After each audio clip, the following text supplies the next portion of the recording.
Been a minute. Where's the stream? It's right here. Still live a little bit early. No worries.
I think Twitch is playing games with me.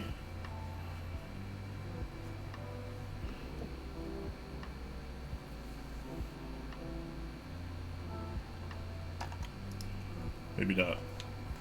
Hello, guys. Can you guys hear me okay? How is the volume of the music?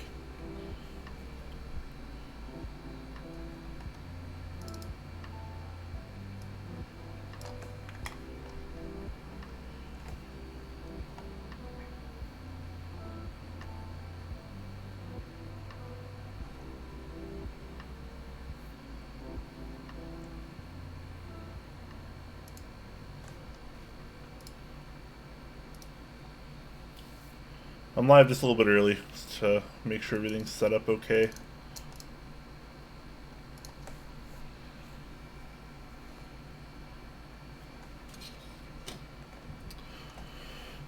Oh, the bot pinged the Discord already? That was only like a minute. That was quick. Holy crap.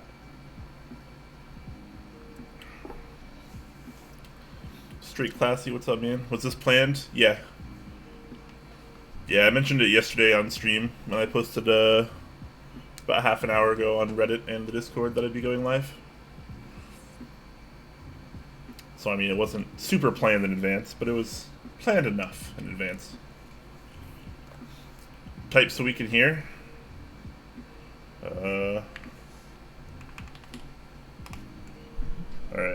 Since we haven't officially started yet, you can hear more of the Sirius. This is like one of the greatest sounding boards of all time.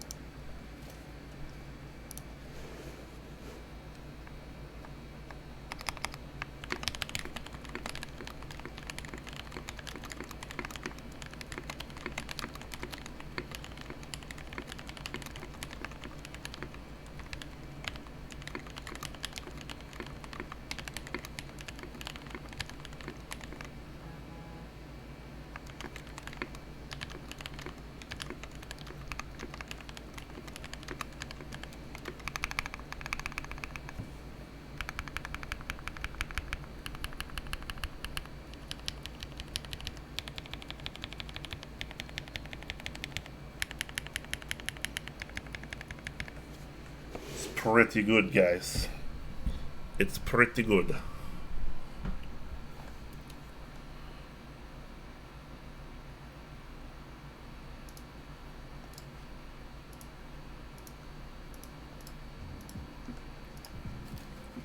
Sorry if you hear a kind of a buzzing and or fan noise in the background. I have my air conditioning on right now. It's a little warm.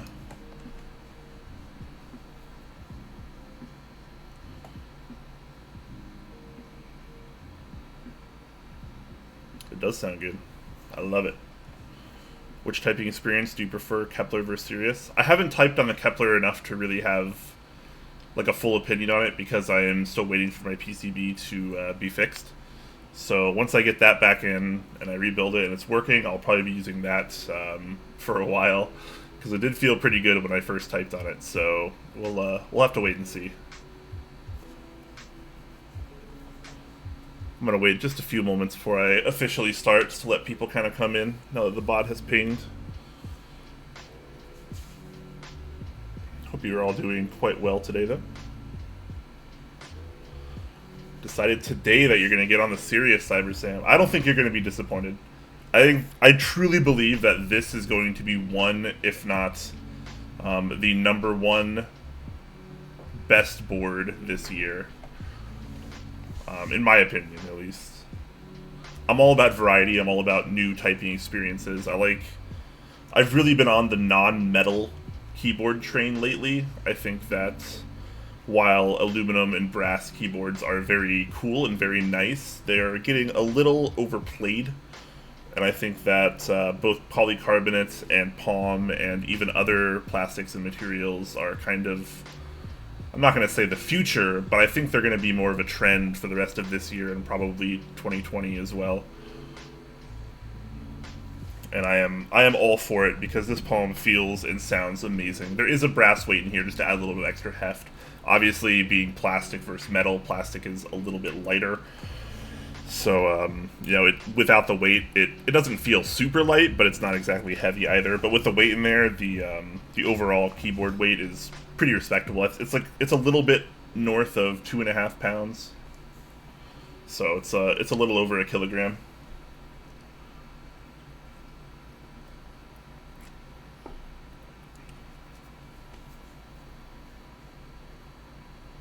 Minanit's asking, did you pick the HHKB layout? Is that your preference? Yeah, I guess functionally HHKB is my preference, but I like to mix it up too. I have boards of all different layouts, all different varieties. On 60%, I think aesthetically I prefer win keyless blockers as opposed to HHKB blockers, and I prefer normal backspace over split backspace aesthetically. But when I'm actually typing for purpose and I actually want the most functionality, for me, HHKB layout is where it's at.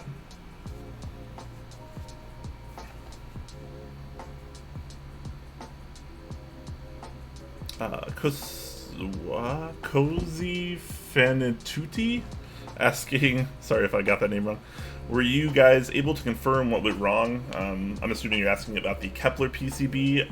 I am not 100% sure. It's possible that I messed up a trace when I was breaking off the USB port. That's kind of one of the leading ideas, but it's with the PCB creator right now, Honeybush, and he is going to hopefully very soon figure out what the issue was and try to troubleshoot that for me and let me know.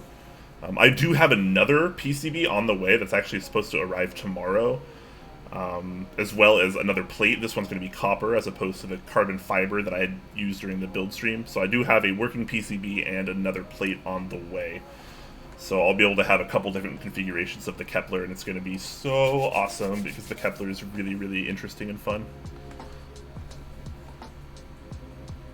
Sendrimo, just sub with Twitch Prime. Thank you so much, my friend. Appreciate that. You get a star in your name? Yeah, you get a star. And if you're in the Discord, official Discord link below, if you go to your Discord user settings and link your Twitch account, you'll show up as a Twitch subscriber in the Discord as well. You'll have a purple name. You may or may not have access to a special channel that may or may not do some cool things from time to time. Cyber Sam also subbing with Twitch Prime, 13 months. Thank you very much, Cyber Sam. Alright, we'll probably get started in just a moment here.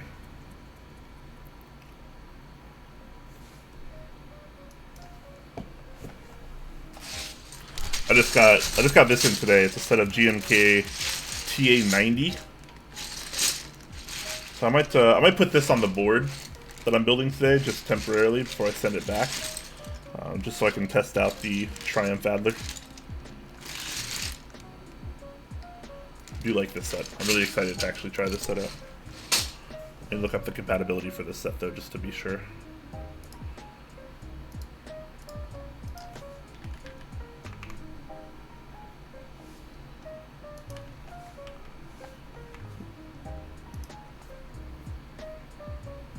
Let me know if the music bothers you guys, or if it's too loud. I pretty much have to have music on when I'm build streaming, just because it's so chill, and I like that.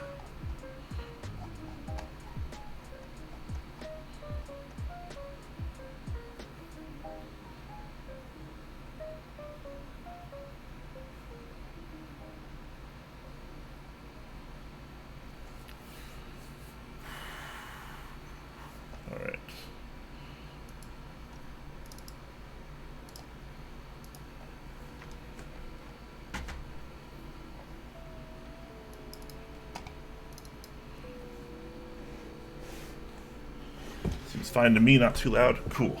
Awesome. Give you guys one last look at my adorable Chi wrist rest.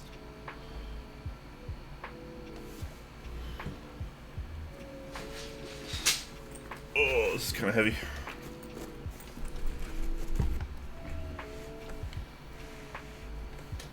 You like the music? Cool. I like the music too.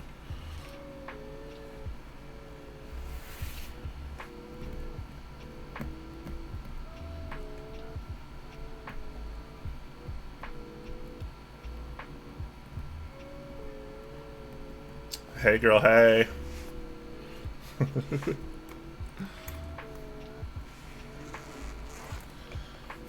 Alright, we're gonna open this bad boy up. I haven't really spent a whole lot of time looking at what this is. I know what it is, but I haven't really looked around too much at it. I kind of just glanced at it. But this should be a Kira80.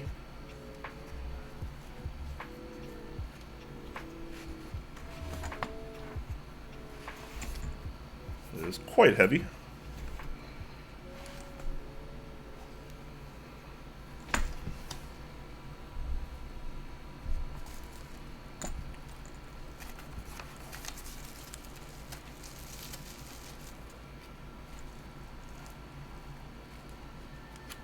Connecting to my Twitch with my Discord now. Guess it takes a while. Yeah, the bot syncs about once an hour.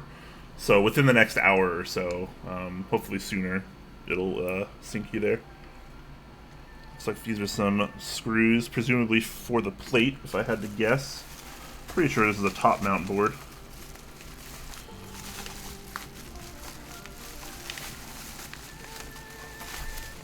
Oh, there's the plate.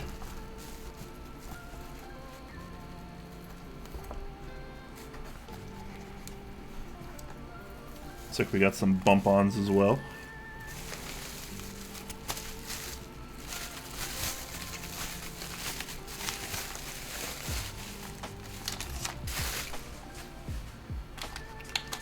A little PCB action.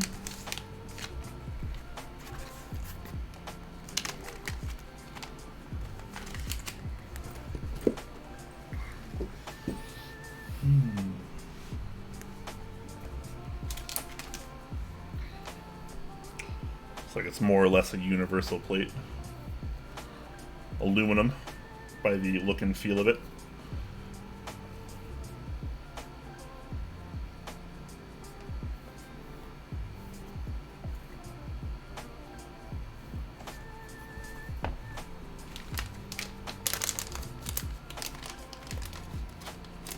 Nice case. Yes. Hopefully it is. It seems pretty nice so far. I haven't actually built or used one of these, so I was excited to check it out when Mike over at Novelkeys hit me up and asked me to do a build and lube some switches for him. Alright, looks pretty nice.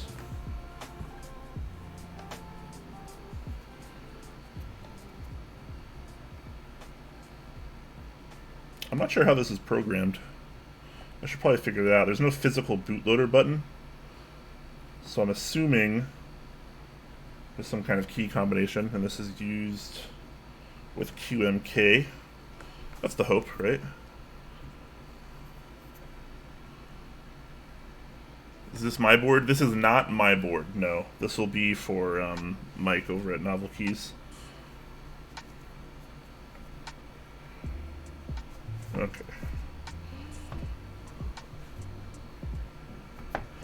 Gonna set the case aside for now.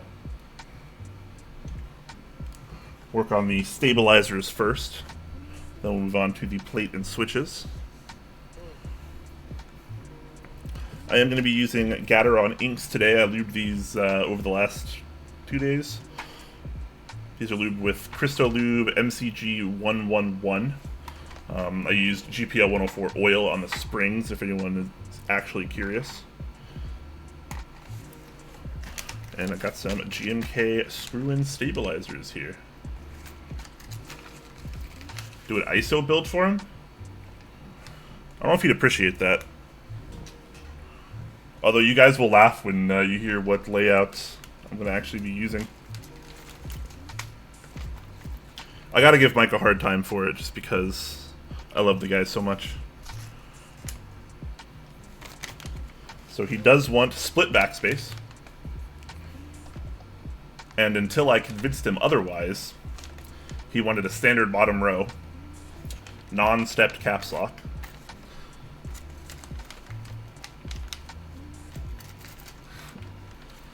I'm going to be doing...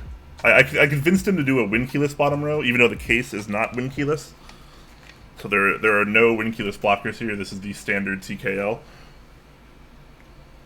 So I'm going to be doing a 7U bottom row, which will have the 1.5, 1.5 on either side there for a little bit more symmetrical of a look. I did also convince him to do stepped caps lock.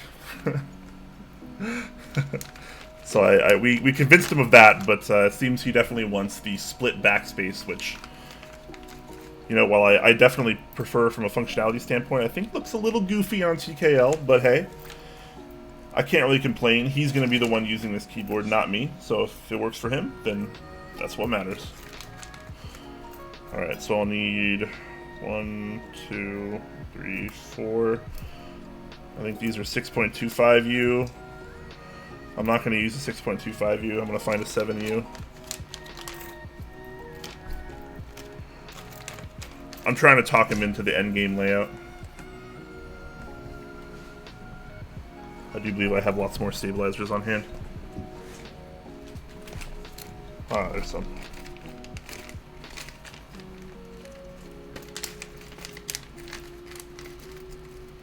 What is this, Judged Mike hour?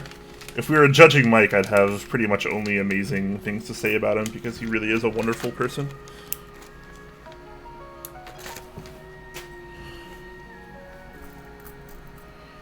Alright, so we got a 7U spacebar there.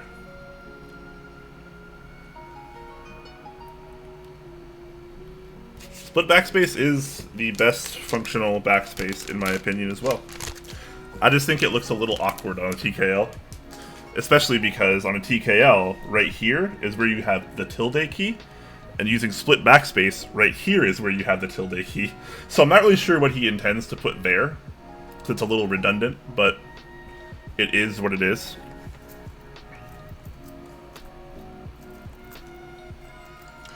Okay, so I will need to clip these stabilizers before lubing them. Well, I don't need to, but I'm going to, because I think that's the best course of action.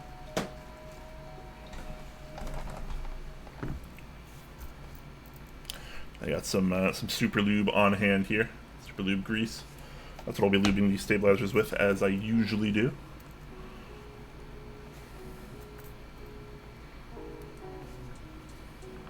How you guys doing tonight, by the way? It's Friday night for a lot of you, I assume, just like it is for me. Hopefully that means, you know, it's your weekend. You can just chill, be casual, maybe go do something fun. Maybe just stay in bed all day, every day. The real dream. Still at work, but kind of hanging out. Wow. If you're able to watch Top Clack at work, that's pretty cool. Got to take apart some trash pandas. Oh. The trash pandas are the newest ones, right? The kind of like charcoal gray housings. I think that's what they were called. Chill for me, this is my Sunday. Fair enough. I can appreciate a wonky work week just as much as everyone else, since that's kind of what my job is like as well.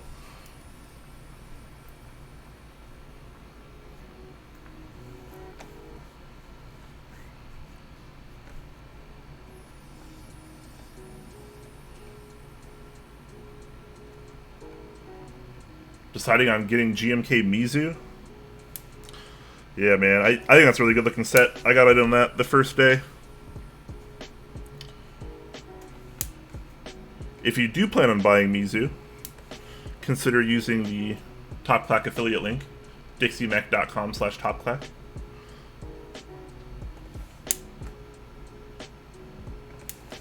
Helps out us quite a bit. Doesn't cost anything extra either. Dixiemech is our newest partner for Top Clack.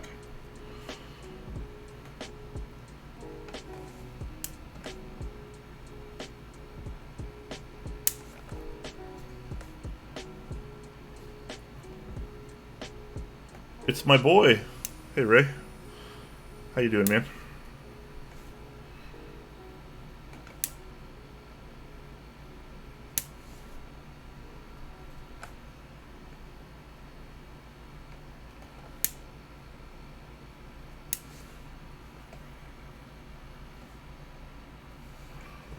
Alright.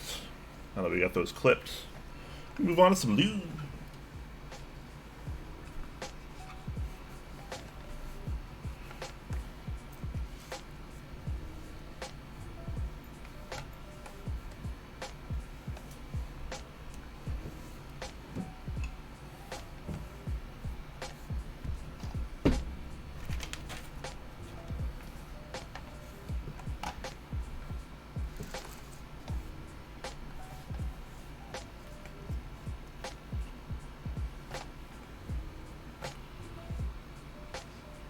Focus layout, best layout, big ass enter and 2U backspace. Gotta love the big ass enter. What color Kira? This is a black with brass weight. Some fingerprints there, courtesy of me. Try to clean that up later.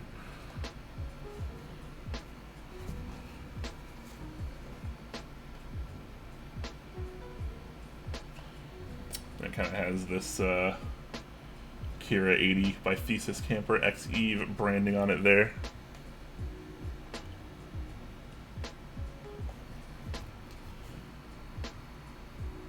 Kind of has this very, very eclectic side profile there. It's kind of strange.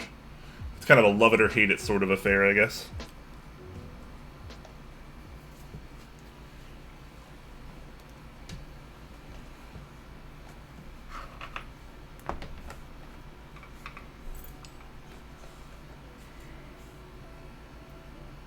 Looks like an NVIDIA graphics card. It kind of does, honestly. It's actually not a bad comparison.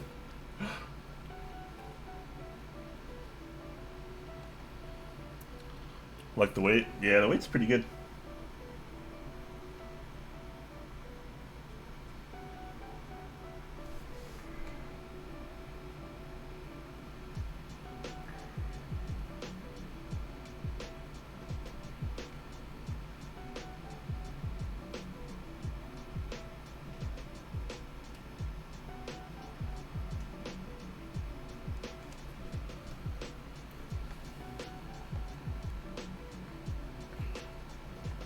Titan XP, yeah.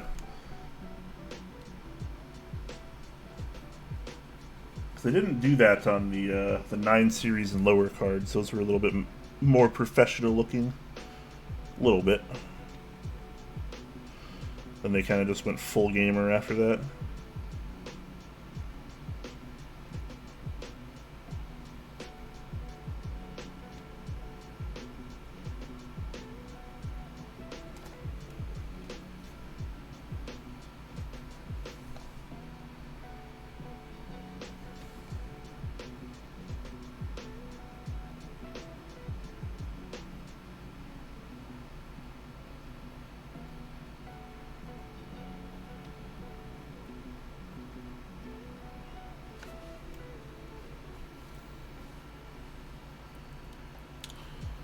Hey, Mr. Keebs.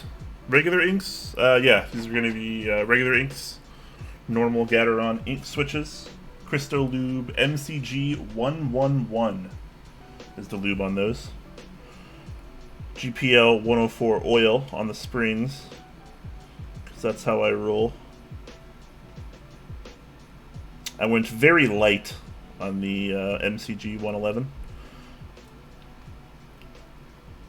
As I usually tend to with lube. On switches, at least. Heyo.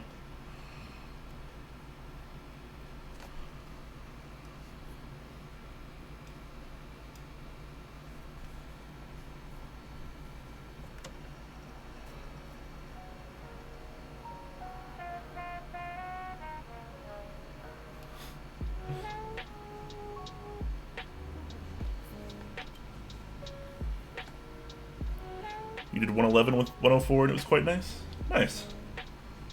Very nice.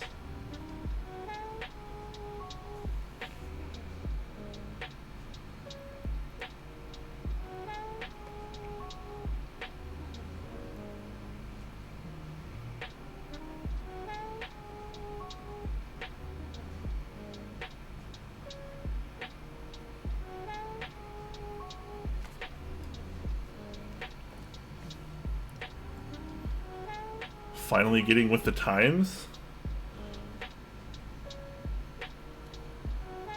Oh, the build command?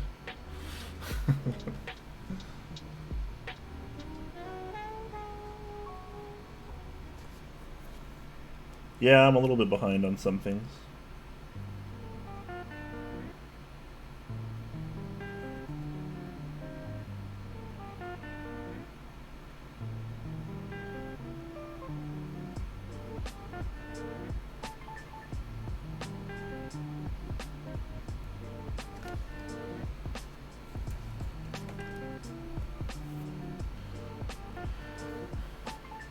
Oh god, not the gangster bet wave.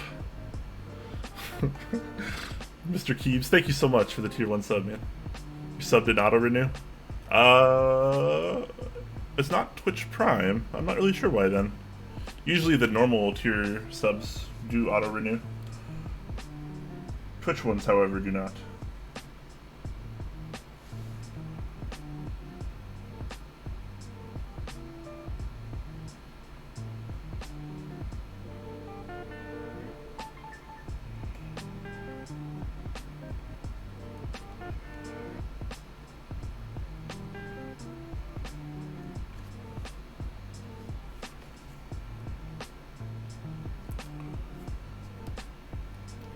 How long has the build command been available? We've been using Nightbot for a month or two now.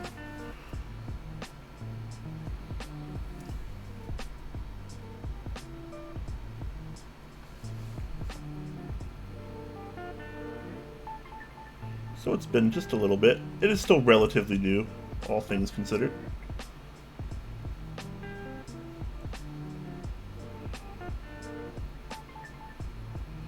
Of course, as usual, if anyone has any questions about this build or keyboards in general, or hey, whatever you want, don't be afraid to ask, but just please make sure you ask questions using the @TopClack tag so I can pick them out of chat a lot easier.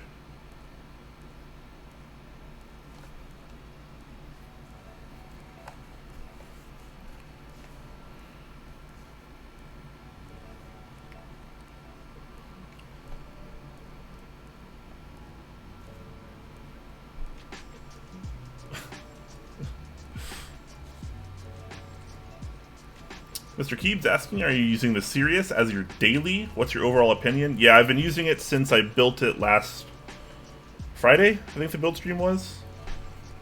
It's amazing. It's in the top 3 typing experiences I've ever had, and I absolutely love it. I'm a total believer in Palm, both in terms of plate material and case material now. It's absolutely stellar. I love it.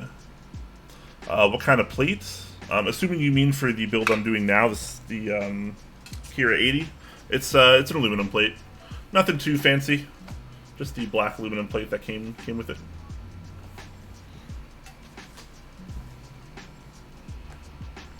What's your opinion on the ink switches? I think they're pretty darn good. I think it's basically a competitor / alternative to Zelios. Not Zelios. Telios, the linear version. I think I prefer Telios a little bit more, but yeah, hey, these are cheaper and they have a smoky housing, which is pretty cool. Gotta love that.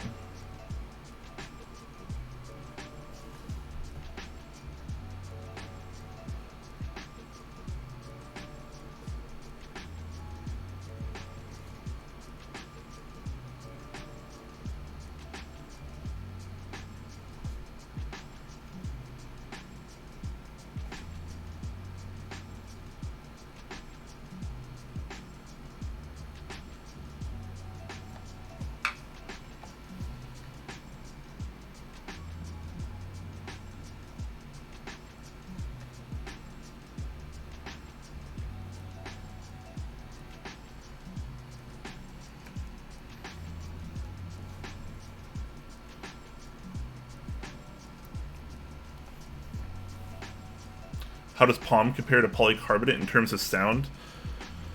I like polycarbonate plates a lot, also.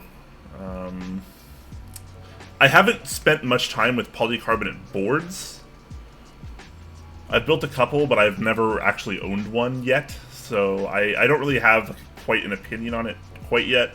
In terms of plate material, I think Palm is pretty cool. It feels a little denser. It still has a lot of flex, but it feels like it absorbs sound a little bit better. It gives you a little bit deeper and richer of a tone, and I've really been enjoying that too. I like polycarbonate plates a lot as well. They tend to be maybe a little bit louder, just slightly, but it kind of has a really unique sound. I think both Palm and polycarbonate are amazing materials for keyboards, though. Both plates and case material.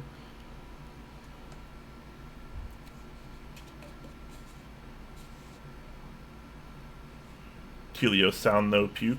I don't know. I think Telios with like a thicker lube, and if you lube the tops, and if you have a proper, well, like a palm plate for example, I think Telios can sound really, really good given the environment.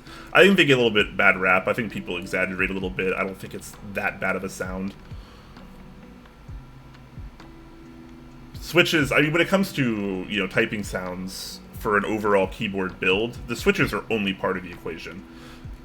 A build doesn't necessarily sound bad just because of switches, right? Like, there's so many...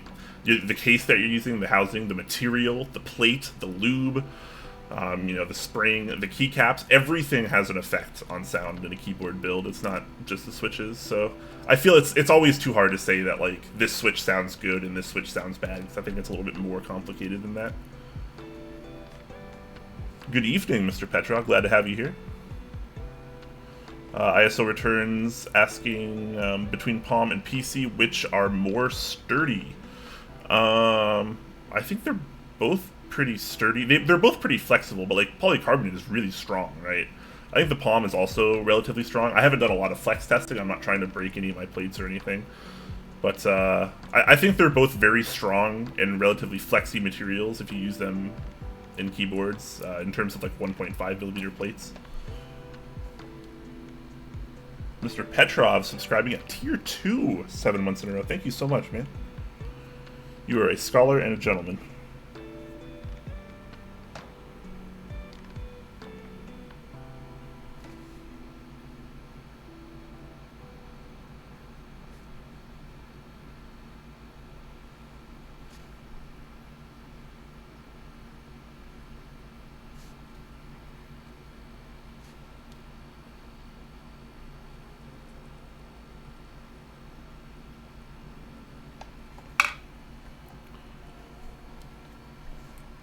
Palm is more resistant. I wouldn't exactly know. I probably should brush up on my materials though.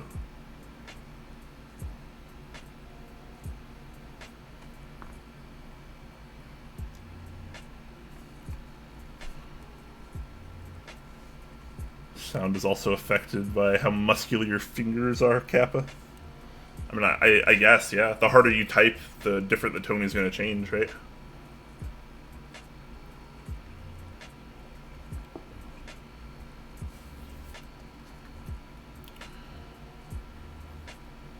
What keycap set do I currently have on the Sirius? It looks really good against that color. This is GMK muted with the blue accents.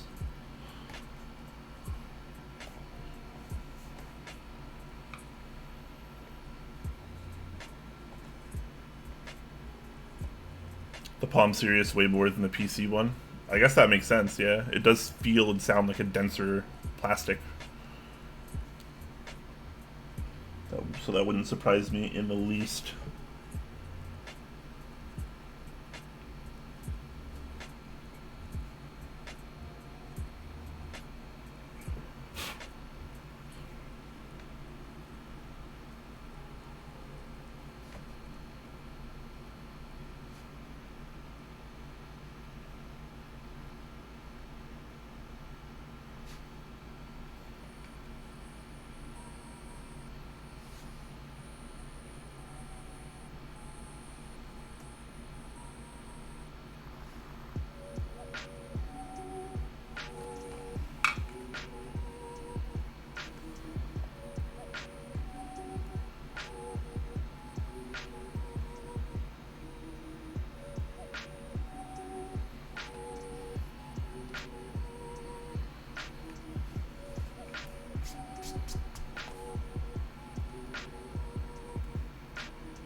No U-bot? Wow.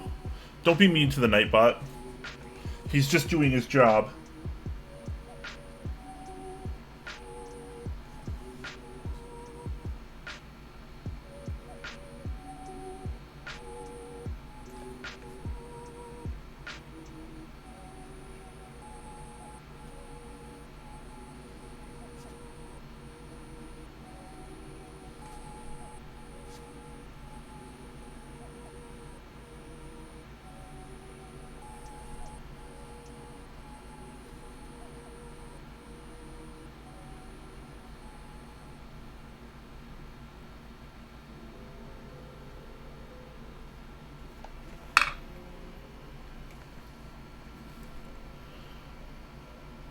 This V twitch is fantastic, by the way. Oh, it's the vertical twitch, right? I still have to try that.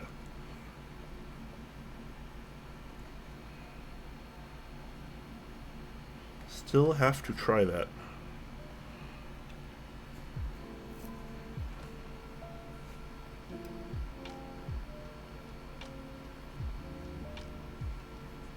The palm board really surprised you and how it feels. Palm is much harder and more dense than you thought it would be. Yeah. I'm kind of the same way. Like, I remember, 159 and other people working on the project were like, hey, just hit it with a hammer. Drop it on concrete and stuff. And I'm like, I'm not going to do that. Like, I get it. It's hard. And, like, it probably would be okay. But, like, I don't want to take the risk when I don't have to, right?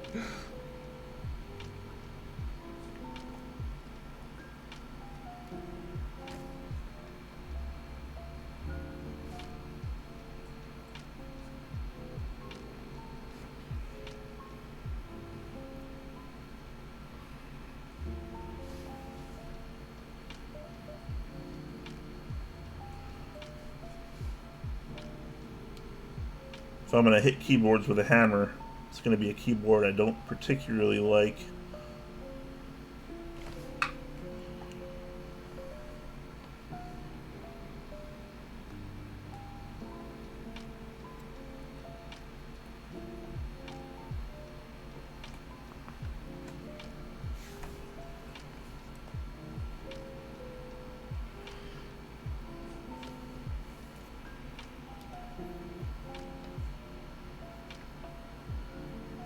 Gonna make it your beater board. I mean, it's a very sturdy board. That seems to be one of the big benefits that stuff like Palm and potentially other plastics kind of have over the metal keyboards, right? Like, if you drop an aluminum keyboard, like, on anything that isn't, maybe carpet, like, you're gonna have some dents, you're gonna have some scratches probably. If you drop it on concrete, you're going to have a really bad time. If you hit it with a hammer, you're probably going to have a really bad time.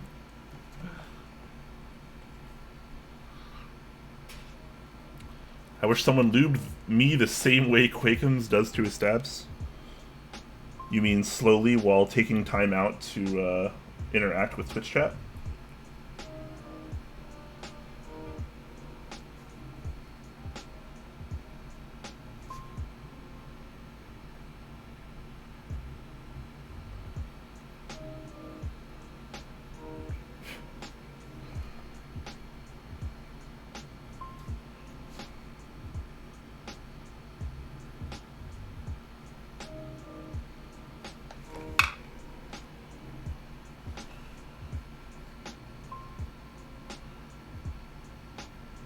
Next thing you know, you'll be licking it. I don't know, man. I don't really care too much for licking keyboards. I know a lot of people have been really into that for whatever reason, but I'm not that guy.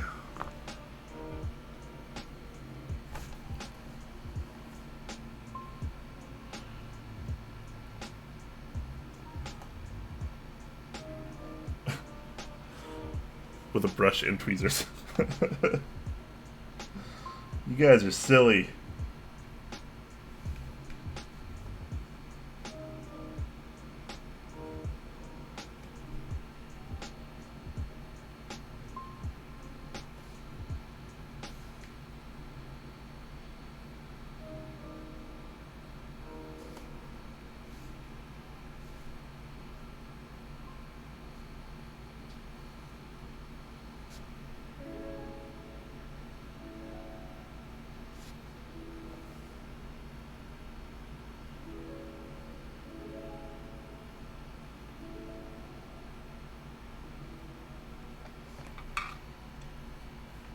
Almost done with these stabs, though.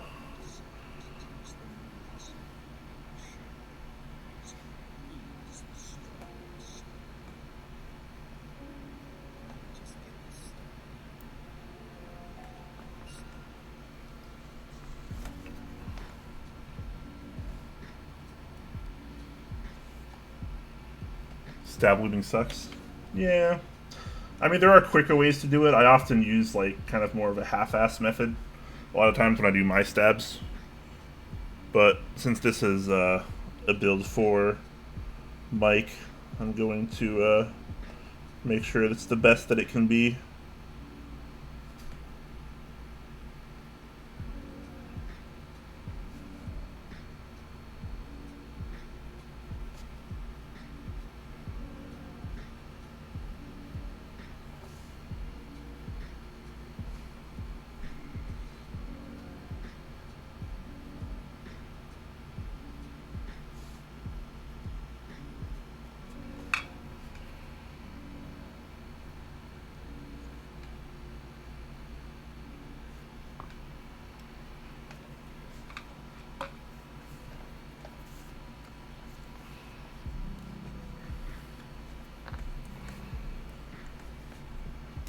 I should lube like stabs in advance. It's probably a better way to go about it, huh?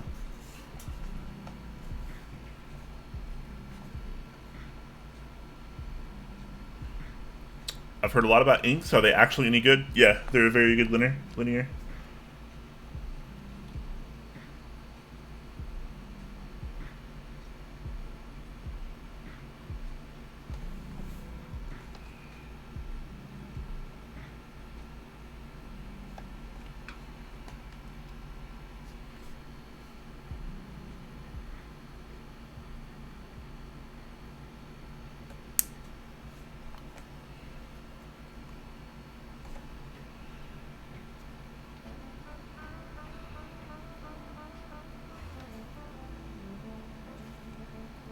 Switch lubing is the worst, worth it, but takes forever. Yeah, I've been outsourcing a lot of my switch lubing for like my personal switches a lot lately. I just started testing out Straight Classy in the Top Clack Discord. He lubed the creams that went in this, as well as the Gatorade inks that went into the Kepler build that you might have seen on stream last week. I think they came out relatively well, particularly the creams.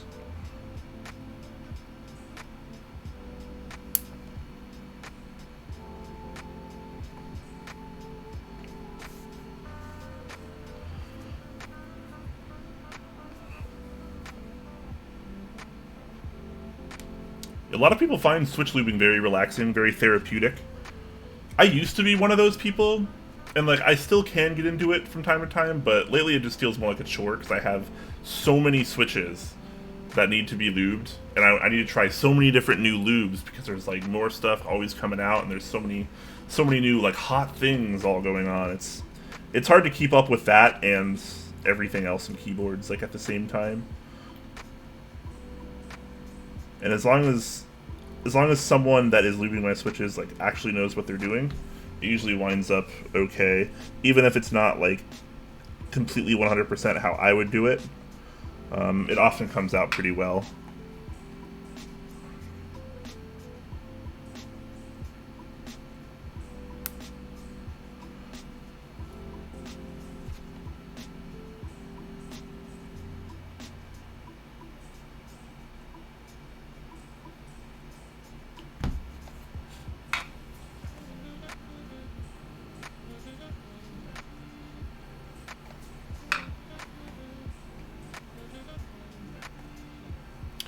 I'm glad you're lubing stabs. I tried clipping and lubing for the first time today. Should have used tweezers.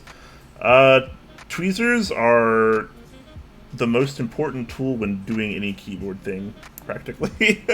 I use tweezers so much for keyboard builds, whether it's stab lubing, switch lubing, lots of other different keyboard activities. I use tweezers so many, so often. Like I have, this is kind of like my go-to tweezers for for lubing, but I also have a plethora of this whole other tweezer kit that I kind of just rotate depending on what I'm doing.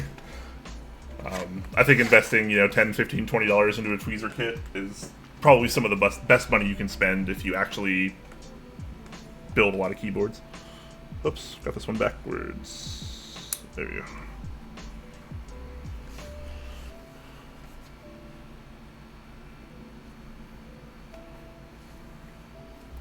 You feel so ignored, Gio? It's because I ignored you. Need the damn code again. Apparently it thinks 2 days is 60. I don't even know what that means. What are you referring to? I don't know what that is.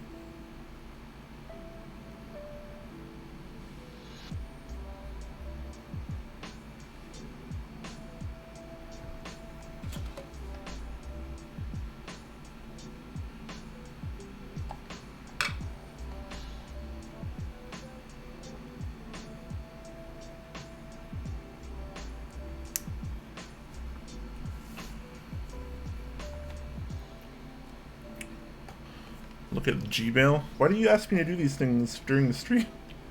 Gio, please. Worst mod. Want to buy a new mod.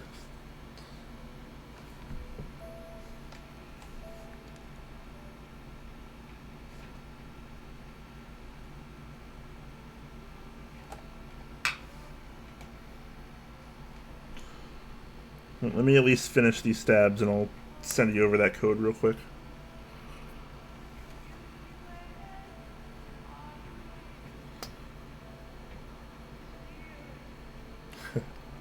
You know I love you, Gio. Come on.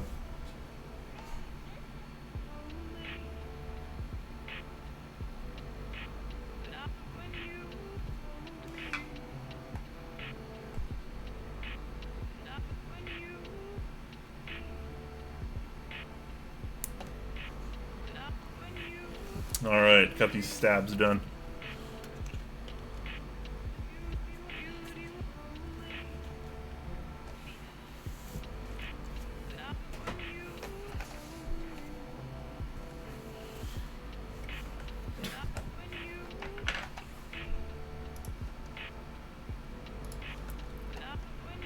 Alright, just give me 1 second, guys. Sorry.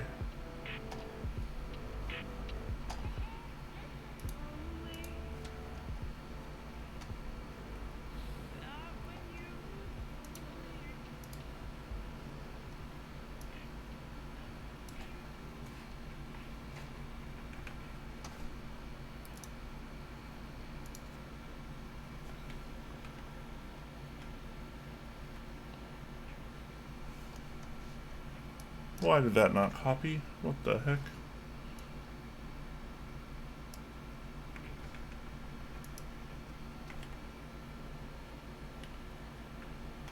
There you go. There you go, Gio. Sheesh. Alright, so I got stabs all done here. In theory, we're gonna put those on the PCB and then test it.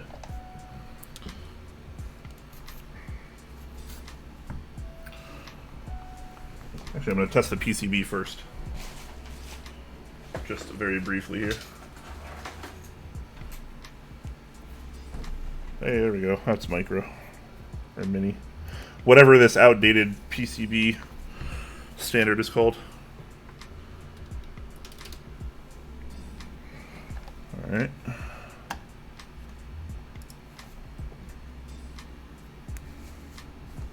Test a couple of these, see if it registers anything. Alright, looking pretty good. A good keyboard builder would probably go through and test all of these, but I am a little lazy, and most situations can always be fixed after the fact if necessary, so I'm not going to do that. I'm going to assume that everything works well. I tend to be a pretty fortunate and pretty lucky person in life. So, well, hopefully that that carries over.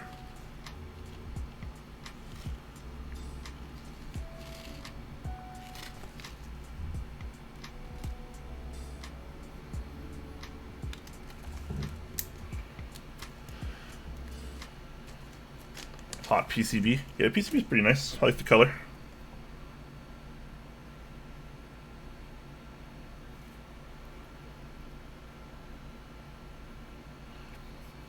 Spent 6 hours lubing Zelios yesterday, and I think I overlubed half of them. Wow.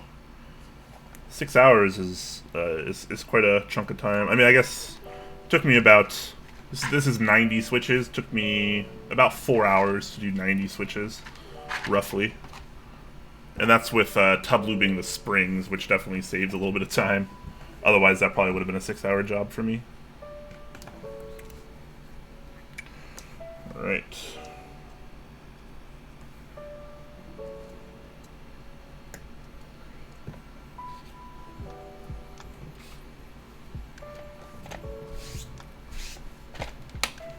Got my trusty Nanch set here.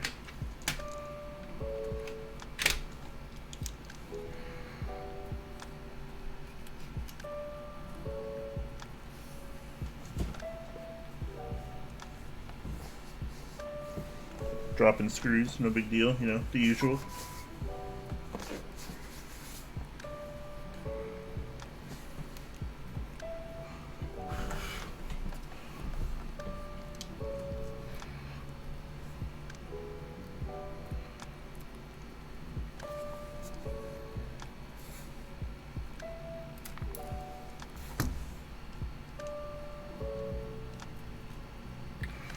These non-magnetic screws.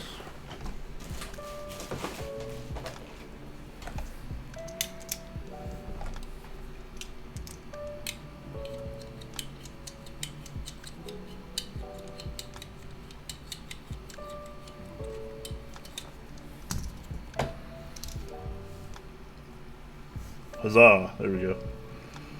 Just needed a bit of an update on that magnetization there.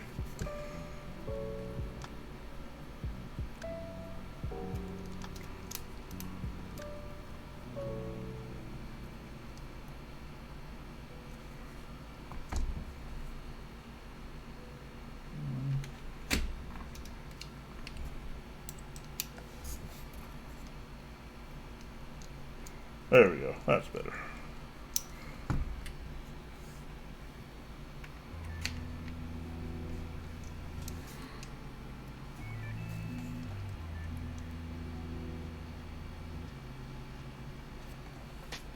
$3,204. 3204 is a pretty decent lube. Yeah, you got to be careful on that over lubing. That's the one problem I'm finding a lot in this community is whenever I try a board or lube switches from someone else or anything, I always find that for my personal taste, people use way too much lube.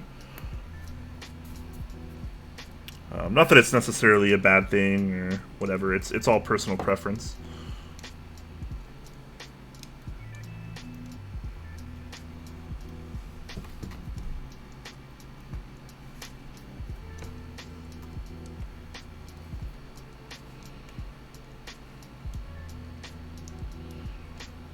You guys see that drop brought back GMK Red Samurai. Can finally own one now.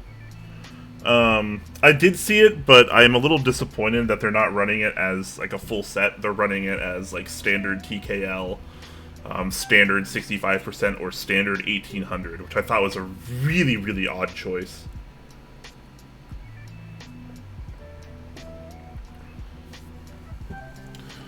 Yeah, I'm not completely happy with the way that's being done right now. I wish they would have just reran it as a full set. I don't really see why they wouldn't. I guess they're just testing out a different kind of approach, and hey, maybe I'm stupid and it could work. But man, I was, if they would have ran it as a full set again, I would have certainly bought it. And the fact that they're doing it to limited layouts that I don't even use, I am a little bummed about that.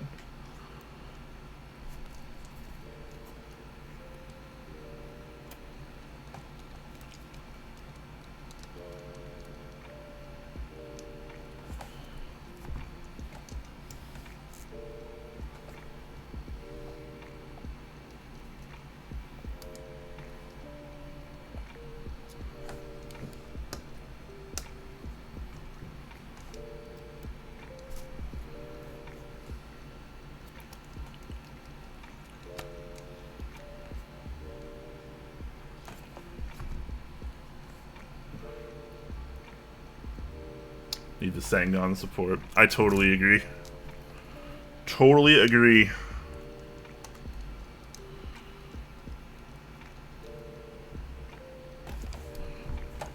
Alright, let's give these a test, shall we?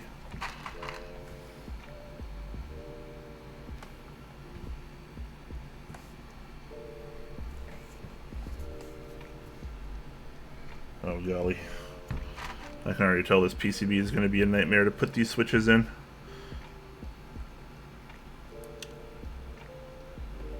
It's a little just a little tight for these PCB mount legs. Goes in, but it takes a lot more force than it should. Giggity.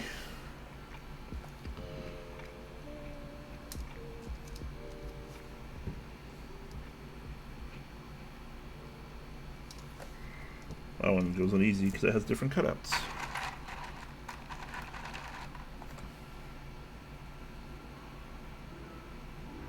Any progress on my Leaf 60? Yeah, so I actually practically fixed it, I think. I do plan to do that build stream soon. Hopefully within the next week, but it might be the week after because next week I'm going to be desoldering and lubing some switches for a TX 1800 for someone. I'm going to use some Triumph Adler 90 that I just got in today to test this. And that's 625, there we go. Need that, that. What do I need? I need the really long shift. Where are you, really long shift? I feel your presence, but I do not see you. I don't want to pour everything out, because I'm that guy.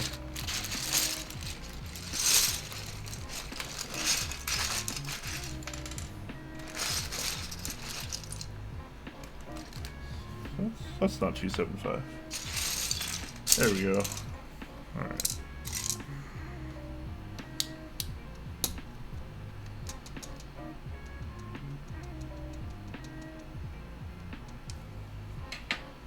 The cutouts on the PCB have this switch really loose right here, so I'm trying to cancel out any reverb. Because it kind of rattles, the switch itself kind of rattles in place. That doesn't give me an accurate representation of how the stabilizer is going to sound.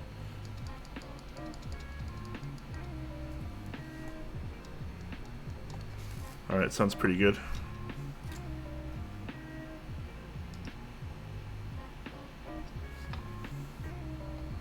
Why does this set come with two 2.5U shifts?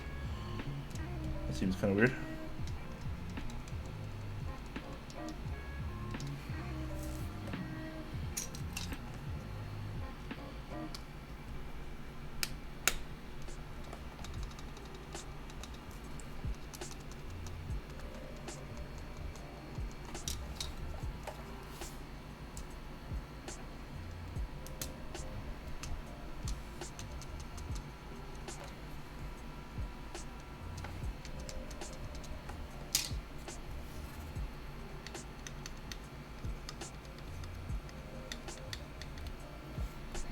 Alright. Looking pretty good. I think what I'm going to do, though, just because those switches are kind of loose in a couple of these spots, I'm going to solder those switches in pretty much first and retest the stabilizers. I guess I'll leave that out.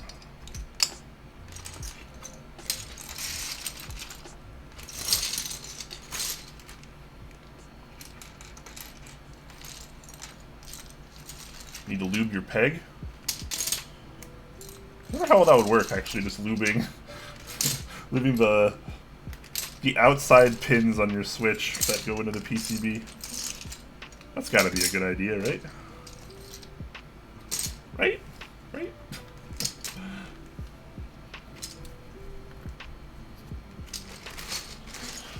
Split backspace on a TKL is a bold move. This is what I was asked to do, so that's kind of what we're at.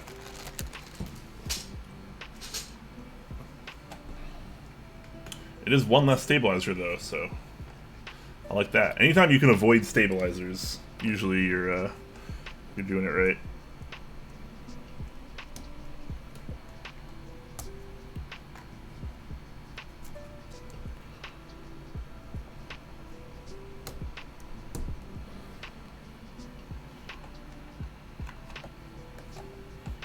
Poner subbing 20 months at Twitch Prime. Thank you so much, Poner. Hope you are doing well, sir. Glad to see you around. Oh yeah, I guess the 660C does use 2.5U. It's kind of odd that this set actually has really strange compatibility, so it seems odd that they would include that, but not a lot of the other things that they left out of this base kit.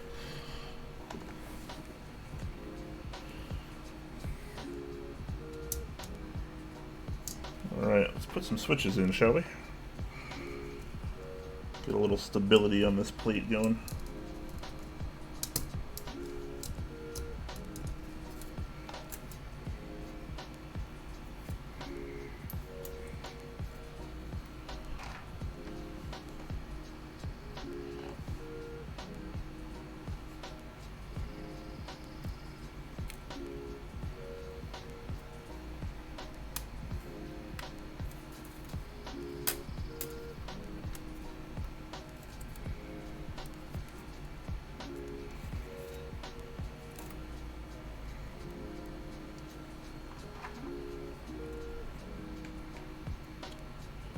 Full right shift is the worst, though.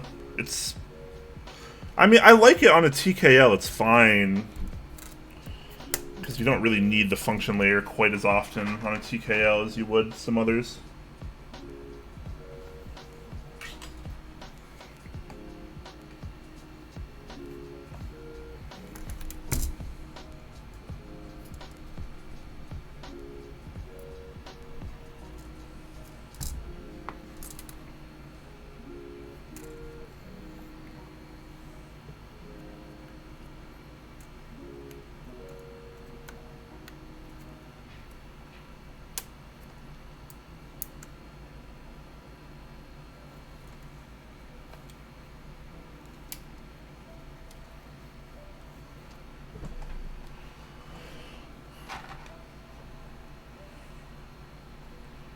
Hey, anyone in here? No. None of us are in here. Sorry, guys. We're all gone. We're in a different dimension. You see my Kepler, though? Yeah. I mean, the Kepler looks good either way. I'm kind of a TKL purist when it comes to layout. If I have the opportunity, I like the traditional win keyless layout the most. Even if it's not my most functional preference.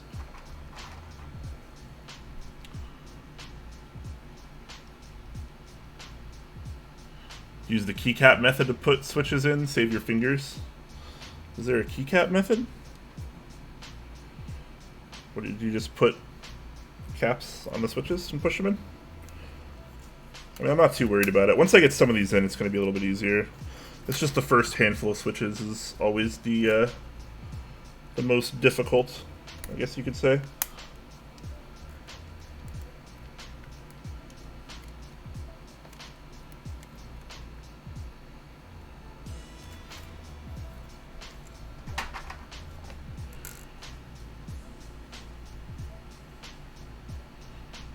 Steel plate? No, I wish. This is aluminum. If this were steel, the switches would be a little bit easier to put in.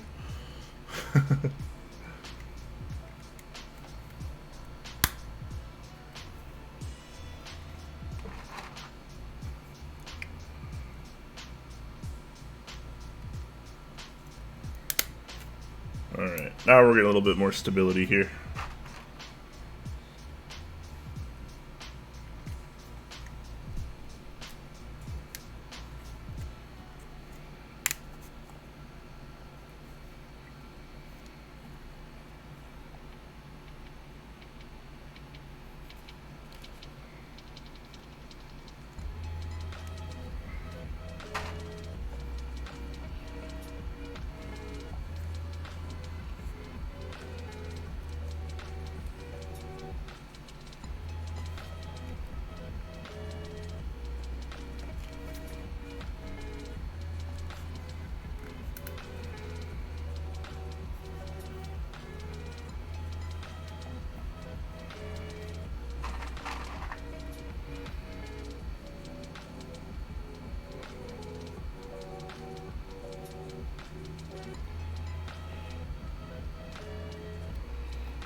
What switches are those? These are Gateron inks, my friend. Gateron inks. The normal variety, not the silent one.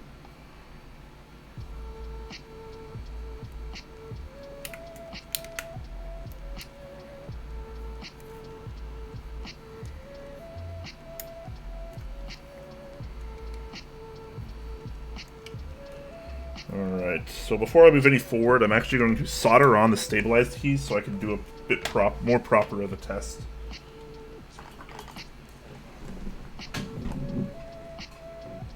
So that way if I need to change something, I can do it sooner and not have to backtrack quite as much by taking out more switches or desoldering more.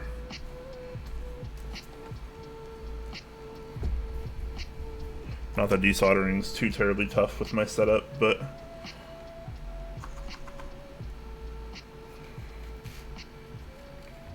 just kind of want to make sure here.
Alright, let's test these stabilizers again.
Alright, I'm happy with this. I think.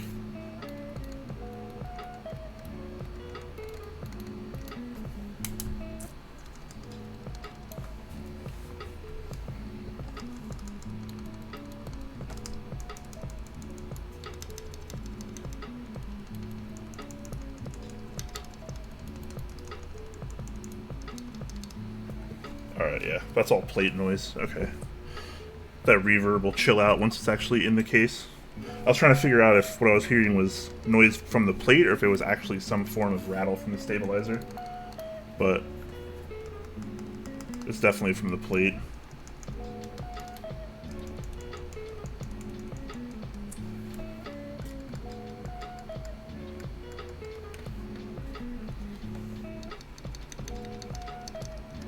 Alright, cool. So now we can comfortably move on here, guys. Sorry about that.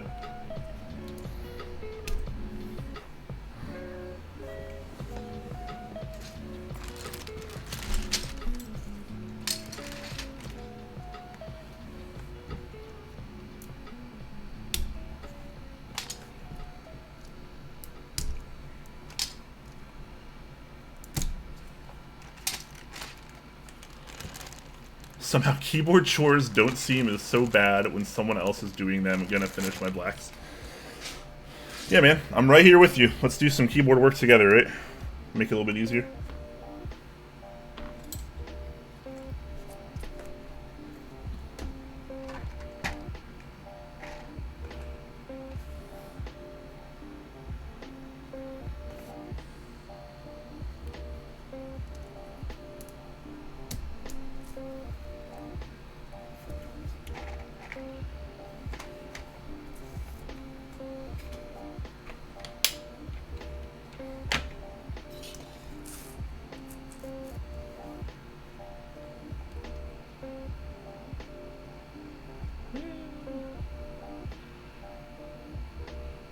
Lighting is hard, guys.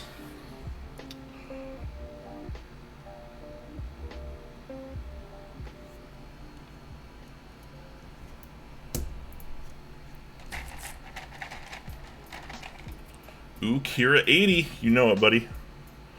Not just any Kira80 either. This is for Mike of Novelkeys. One of the nicest people in the community. One of the best vendors to ever exist.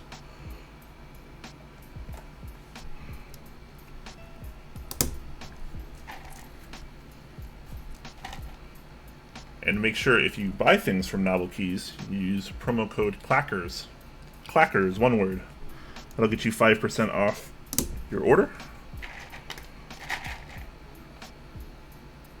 Because who doesn't want to save money? Come on, let's be real. Works on all in-stock items. Switches, stabs, t-shirts, whatever.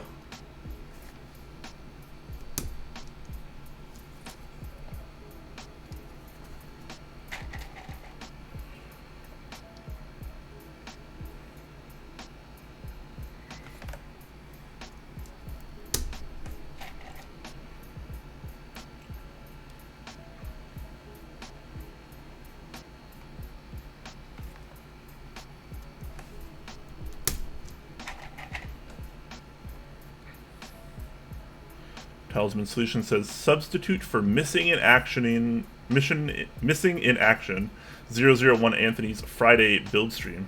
Oh yeah?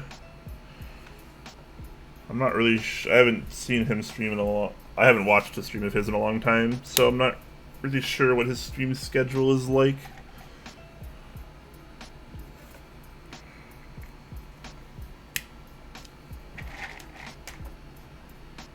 Hola, how goes it? Asked Tefram. It goes well. How are you, my friends? Hopefully it goes just as well for you. I mean, it's Friday and I'm doing keyboard stuff, so it could be way worse, right? I'd say it's going fairly well. When are you building my Kira80? I don't know, Merlin. When am I building your Kira80?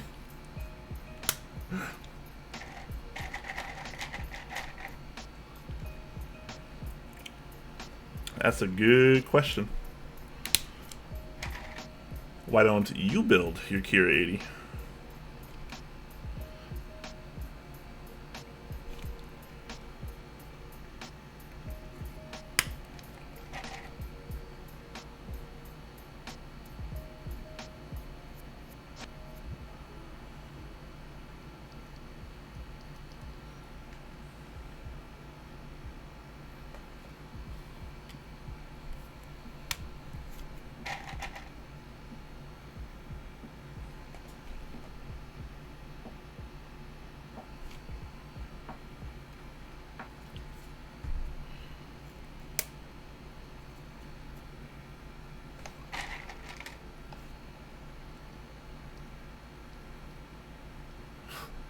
You're not allowed to chat unless you include a pun in each sentence.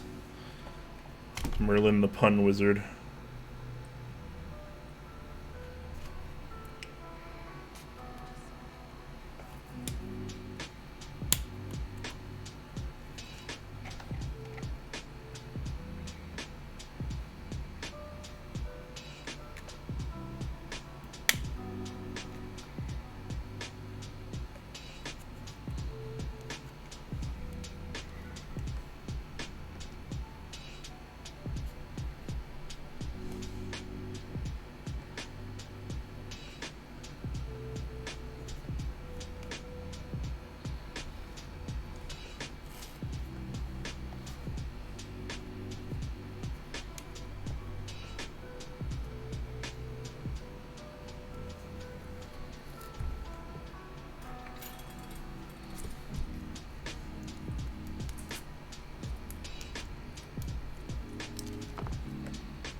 PCB is just a little bit warped down here. Just trying to bend that a little bit farther back. The plate is actually a little bent on this corner too. Might be able to see just a very slight bend in there. Shouldn't be much problem. Yeah, that just fixed most of it.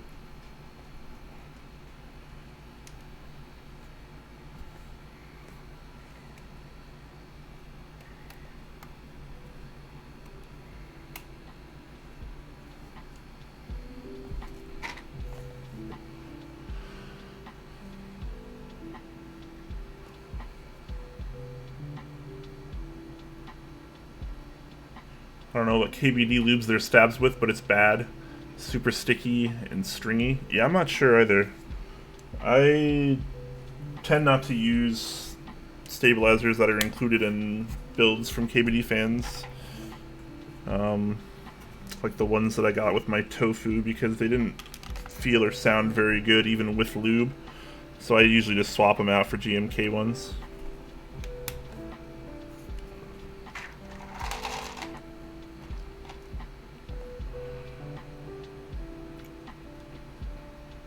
Curious how many of you guys correctly use left and right shift keys. I'm not really sure. I imagine I do not. I use right shift exclusively when typing, and I use left shift for gaming. So pretty sure I do it the wrong way, but I'm used to people calling me out on my typing style. Every typing video I ever put up, people are like, how do you type like that? Why are you doing that? You're gonna ruin your life. Trust me, if my life is gonna be ruined, that's not gonna be what does it.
Darn it. I knew that was going to happen too. I still didn't prepare for it.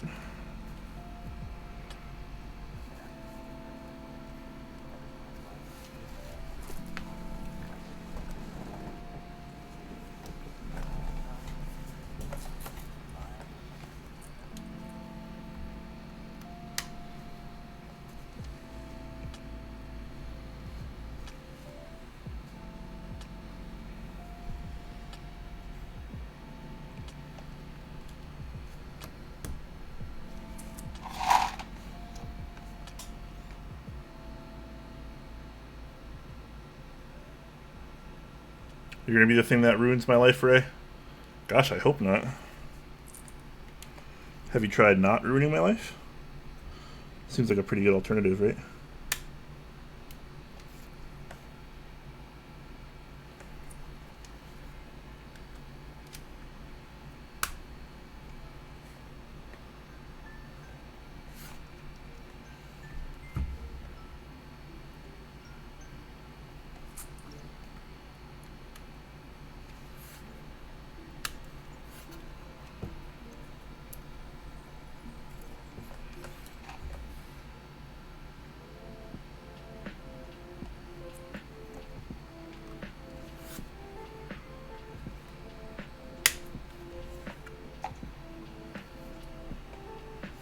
Make me OD on anime. Oh boy. What a time to be alive.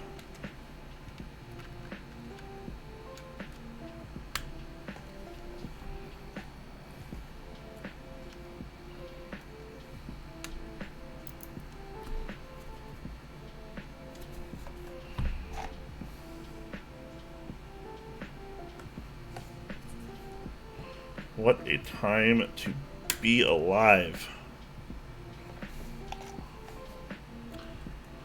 Nightly anime is the long con. Hey man, as long as I have time for it. So many keyboard things lately. Hard to have free time for other things. Putting some time into doing the top Clack refresh or evolution, if you will. Lots of changes coming for the better.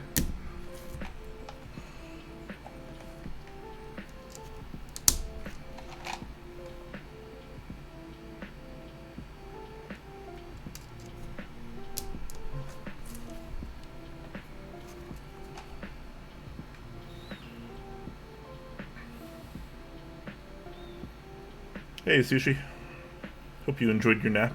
Thank you for the tier 1 sub, my friend. I just came back from eating sushi right before the build stream. I was eating sushi. It was good.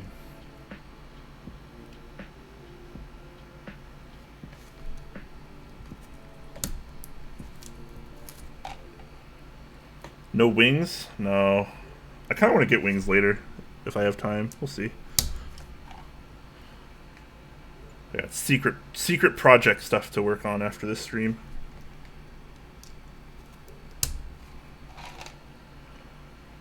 Wings sounds so good though, even when I'm full. Oh man, I could eat so many wings.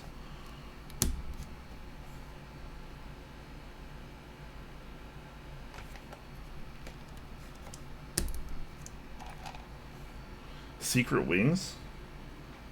Could be.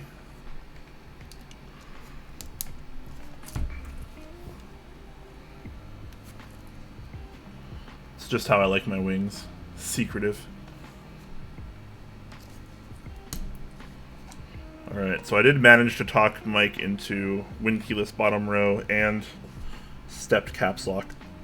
So we got him there, boys. And girls.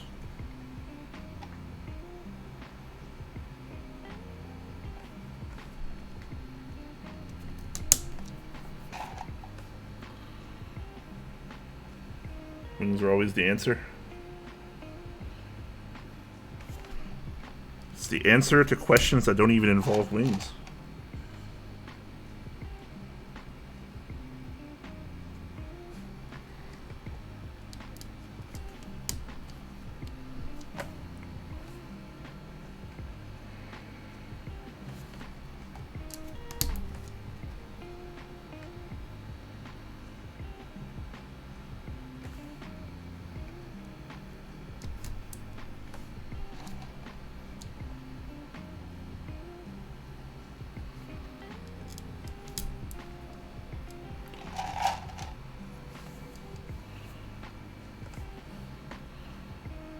All 1U now to talk Mike into including. I don't quite understand that sentence.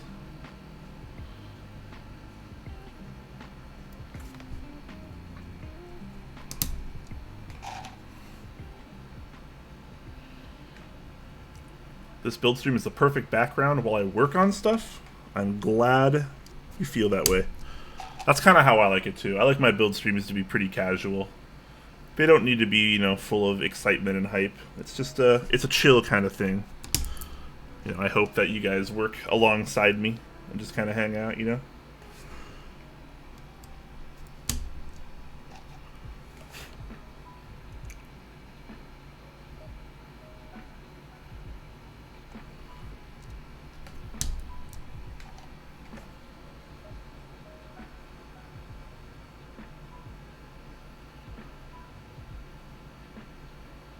Favorite style of wings? Oh, man. I mean, I'm always up for the classic buffalo wing. I think, you know, buffalo style wings are just delicious. Especially if the sauce is done right and the wing is crispy enough. I think buffalo wings are pretty much the pinnacle of chicken wing practices. But I don't really discriminate. I like most wings. I've been really into garlic parmesan wings actually lately. Love that. I love pretty much any kind of like Korean style wing or Chinese style wing involving, you know, a lot of soy, ginger, sesame, stuff like that. I don't know, man. I'm all about wings except for barbecue wings. Barbecue sauce on wings is wrong. Just throwing that out there.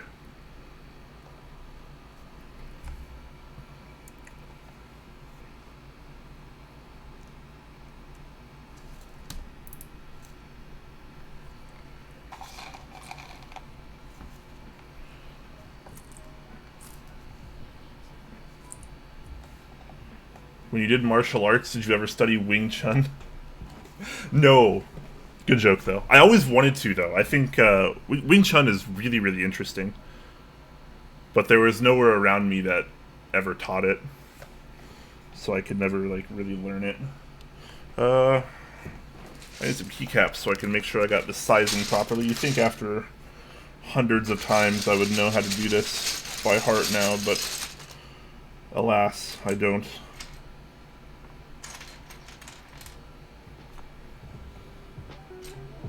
Good enough.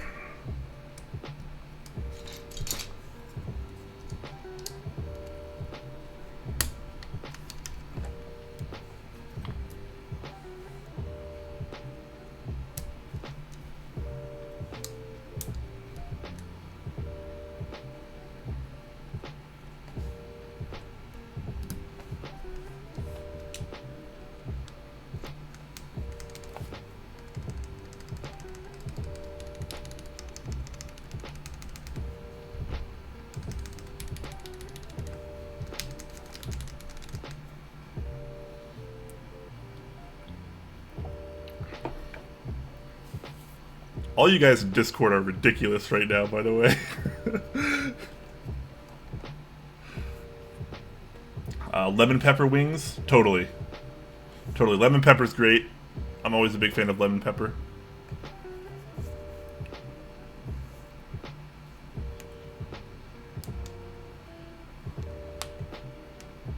Was only listening to the stream and wonder if Merlin asked that. Was not disappointed. Yeah. Merlin, man. He's there with the puns. You guys in your Wingstop. I don't even have a Wingstop out here. I have Buffalo Wild Wings, which I've never actually gotten wings. I've been there once, but I didn't get wings there. So I'm not really sure how good their wings are. I usually just go to much more local places that are independent. Good old Buffalo Wings, though, I think are usually pretty good. General is now trapped Clack. It's so true. Salt and vinegar wings? I think salt and vinegar wings are also very good. They're very underrated.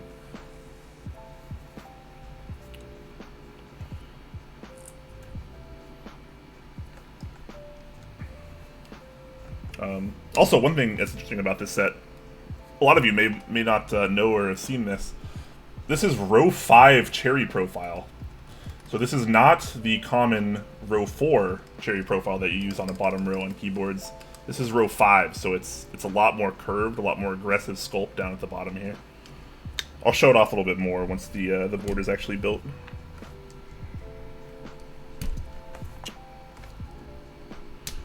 You don't see row 5 too often in this community, so it's kind of fun to show it off when there is a chance.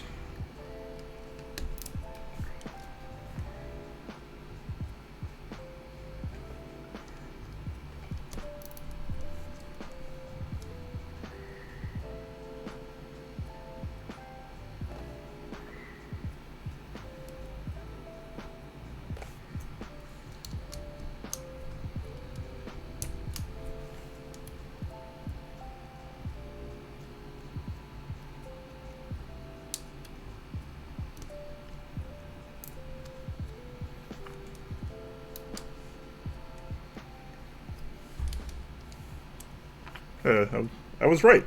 Alright. Didn't even have to test. It's a good thing I did, though.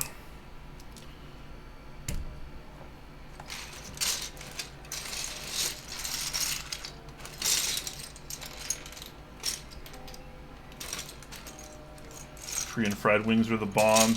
Yeah, man. Korean food in general is really good. Korean food, Vietnamese food are like two of my all-time favorites. So good.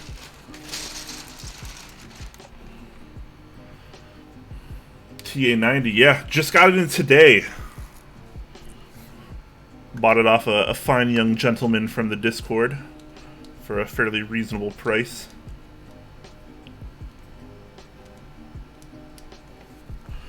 Okay, Alex.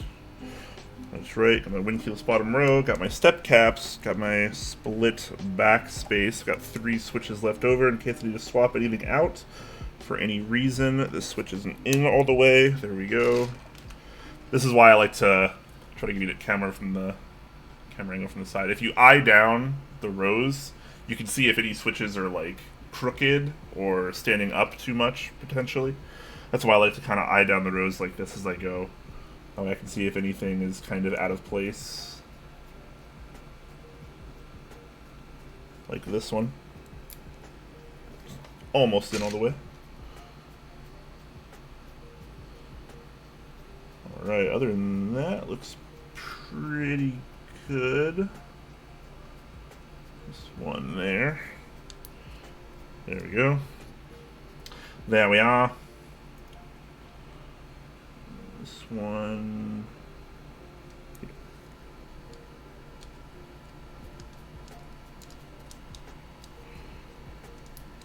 I'm going to go through and give him a bit of a press to begin with anyways.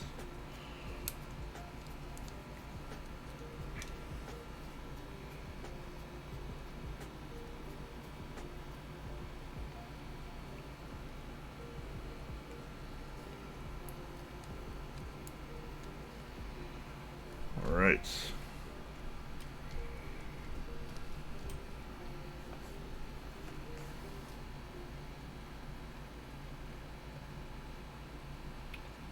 Looking pretty good, guys.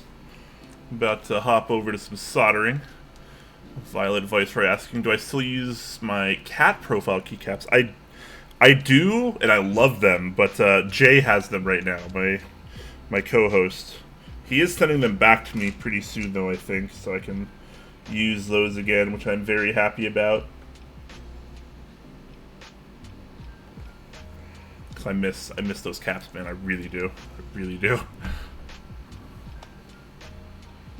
If you could only own one keyboard, what switches would you have? You know, I get asked these kind of questions a lot.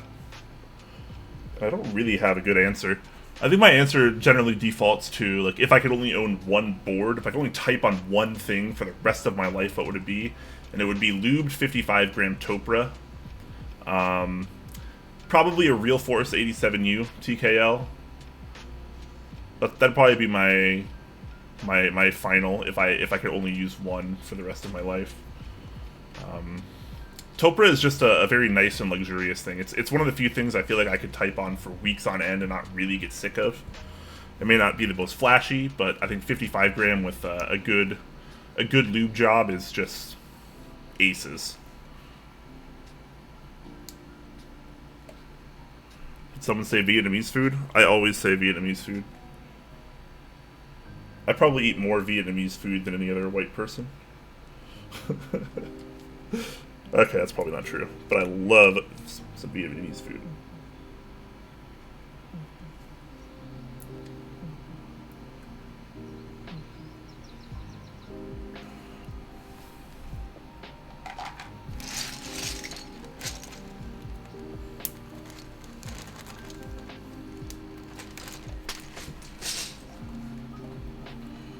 Topra Master Race. I mean, there's so many cool MX options too. It's just Topra's one of those things that you kind of just slowly but surely fall in love with, and once you're there, like, you kind of just keep going back to it. It's just good. A good Topra experience is good. I'm not talking stock HHKB with the 45 gram domes unlubed. Like, that's not very indicative of what Topra can really be. I think you need a Real Force, or you need a Leopold FC660C. You need 55 gram in there, not the 45 grams, and you need a proper lubing, and it's just heaven. If you ever get sick of the serious, I got you covered, fam. You're funny. You're so funny.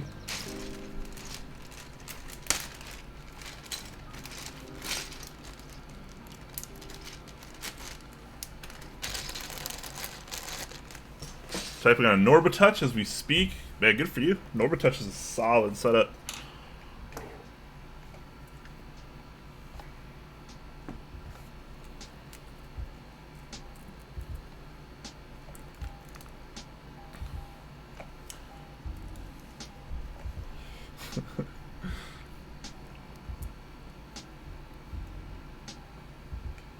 You only like it with BKE domes? BKE is pretty good. It's just, I think it's interesting. I think it's fun. I think, anyone that likes Topra should try BKE, but it's not something I personally like to just use like all the time. It's a little too much.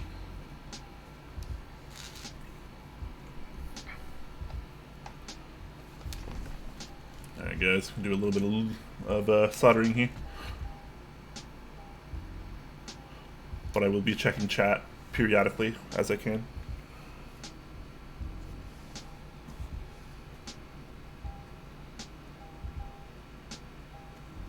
Oh, whoops. I thought you were still on.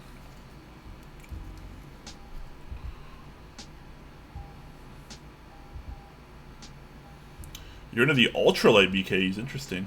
That's pretty uncommon.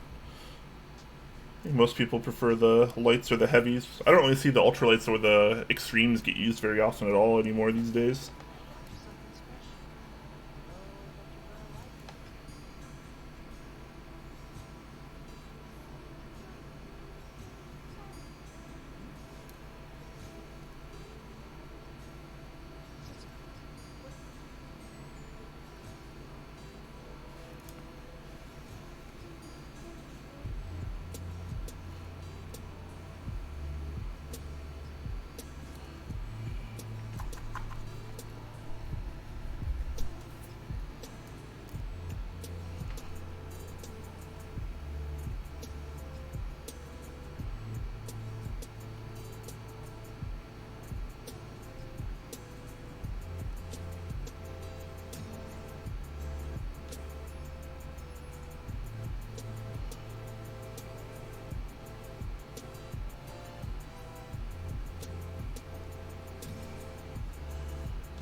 TS100? Yes, sir. This is a TS100.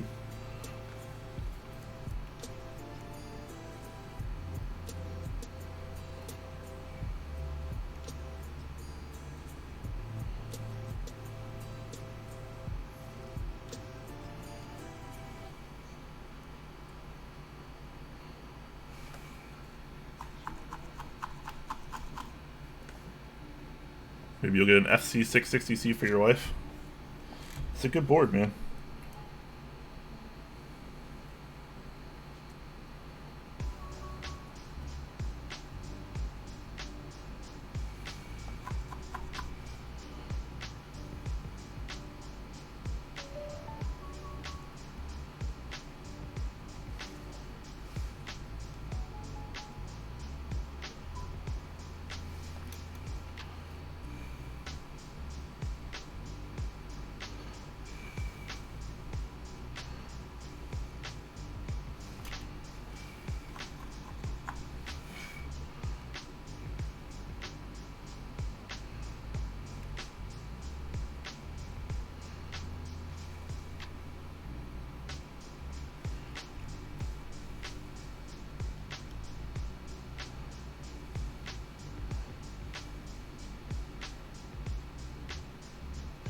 TKLs have so many switches, man.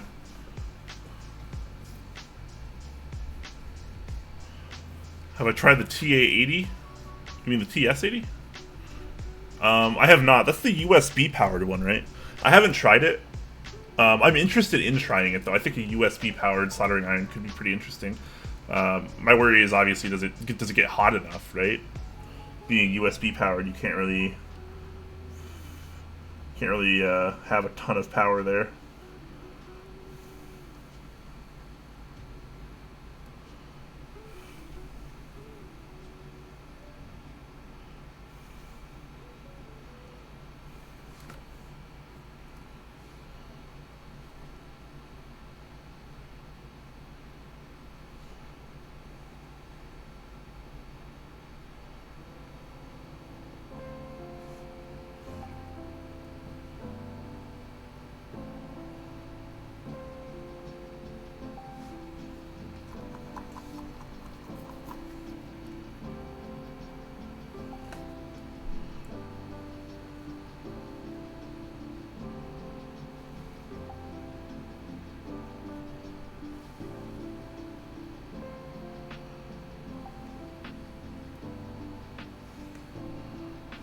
I'm definitely interested in trying one.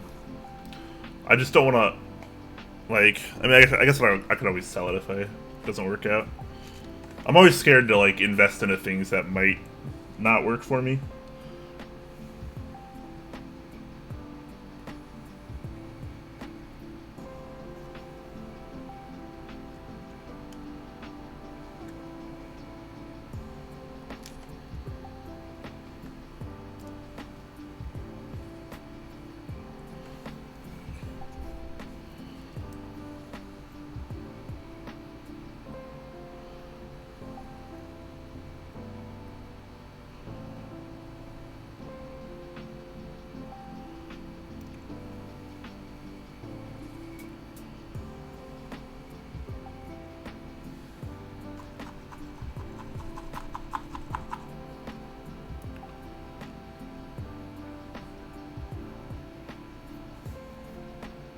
Slower in warming, but reviewers said comparable or better than the TS100. Interesting. Maybe I'll have to check it out.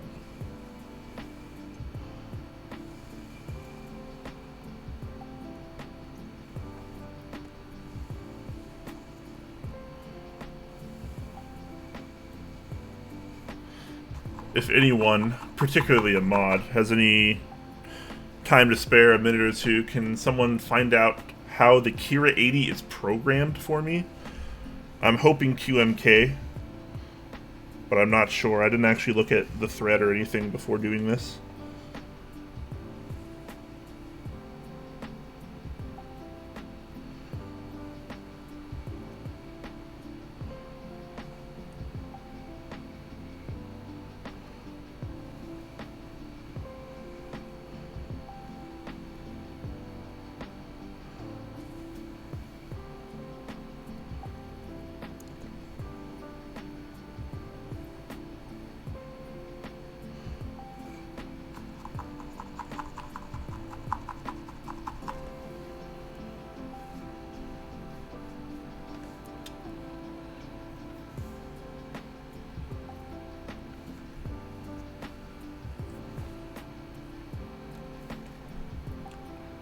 boot mapper, you think? Is it? Hey, so is Mastrop running Red Samurai, or am I just stoned out of my mind? They're running Red Samurai, but they're not really running, like, a GMK base set of Samurai. It's, they're just running, like, 3 particular layouts, and, like, that's it. Like, basically standard TKL, standard 65%, or standard 1800, from what I saw, with, like, no deviation, really. It's missing some compatibility? That's an understatement. It's missing a lot of compatibility, unfortunately.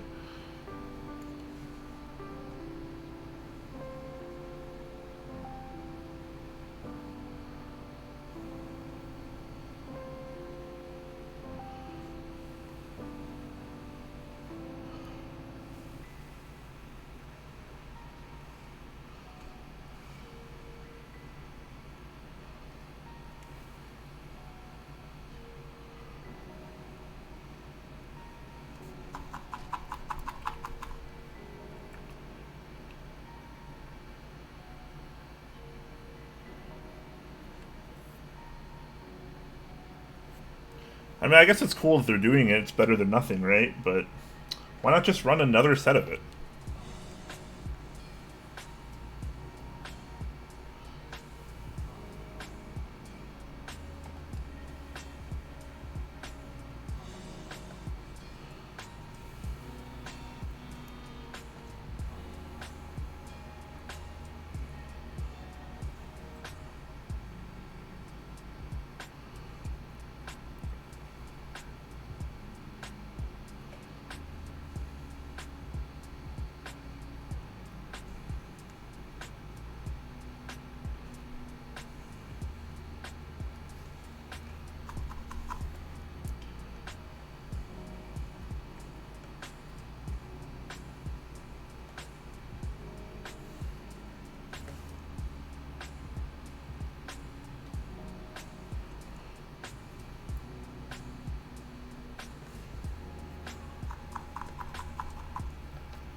Must be trying to push more of their boards not selling. Actually, that's a really good point. I didn't think about that.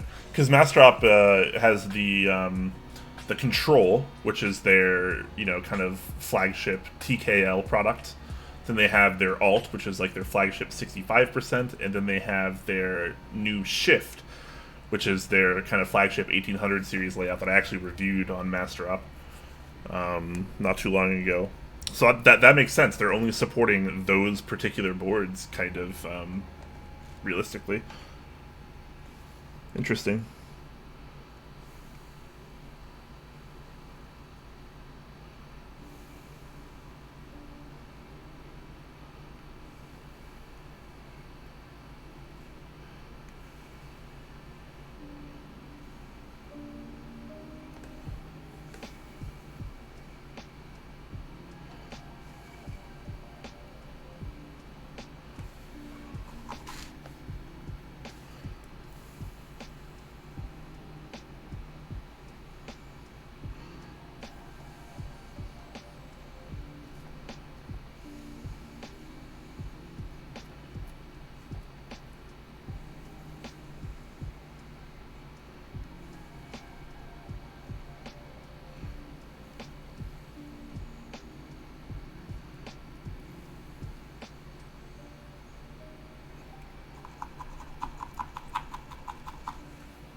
Corbin Dallas asking if I'm considering a GMK Olive. Yes, GMK Olive is going to be a must-buy for me.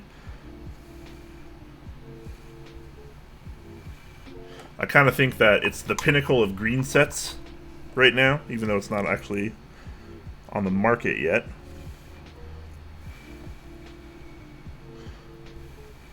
But I also don't want to regret not getting it, just because it's a set designed by Olivia, and seeing how well Olivia did on the aftermarket, I don't want to miss out on the group buy pricing and have to pay a lot more on the aftermarket for Olive, so I'm just going to buy it up front at group buy price.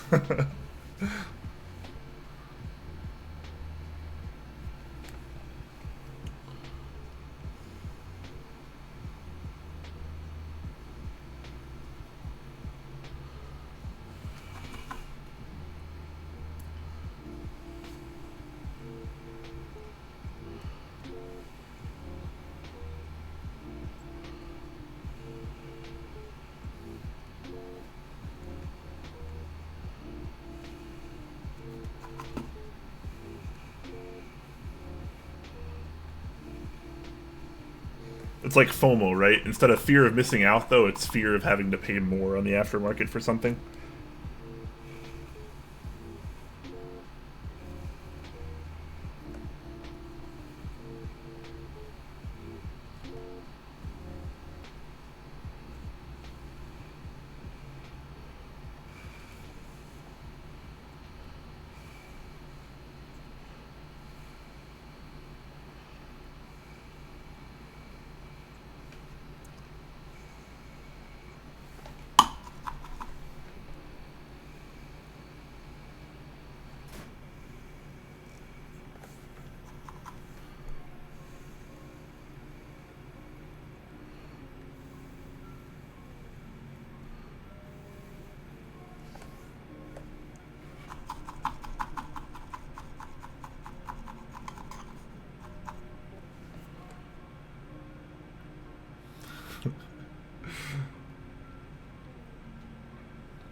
How you doing, Dixie? Welcome.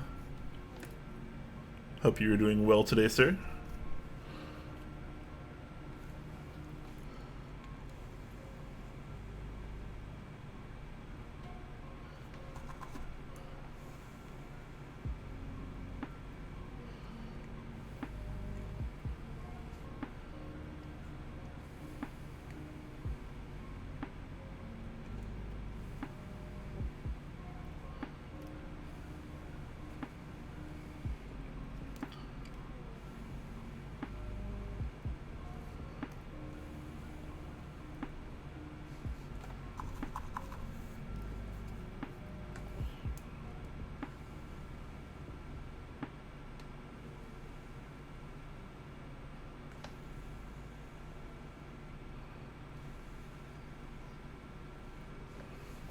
Almost done, guys.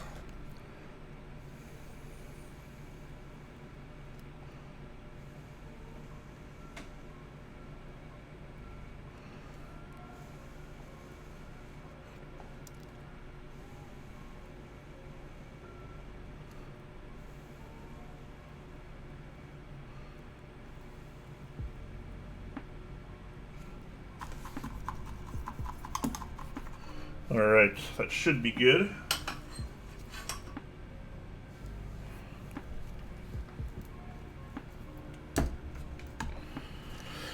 Time to test this bad boy.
Okay.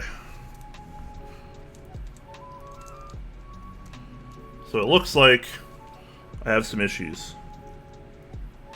It looks like there's a bridge somewhere because F10 also activates plus and minus. And plus and minus also activates right bracket. And then, oddly enough, my entire middle row here, the enter caps lock row, nothing activates at all. So either that's not programmed, or I bridged something somewhere. I'm going to assume I bridged something somewhere. It might be a stabilizer.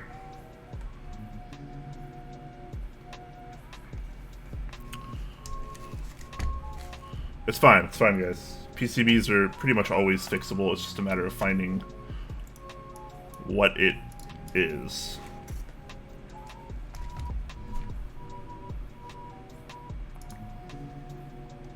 Also gonna open up Bootmapper just to... Do I still have Bootmapper? Oh, there we go. Just to see if this actually is Bootmapper.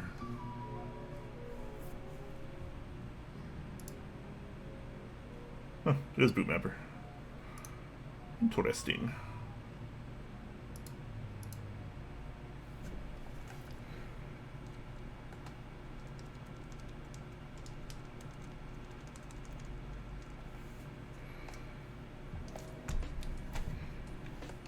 All right.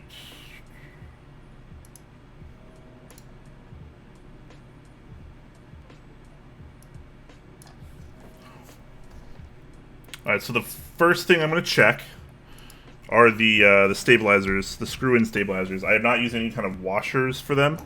So it is possible on some PCBs that the screws can bridge something. So I'm just going to go ahead and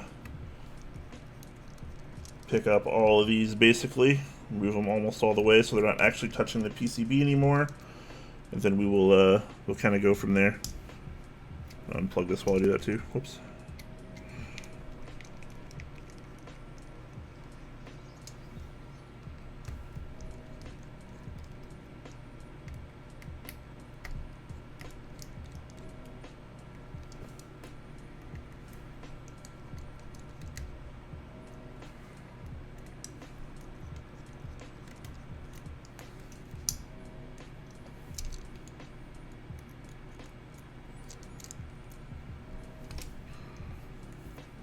Okay, let's take out all the screws.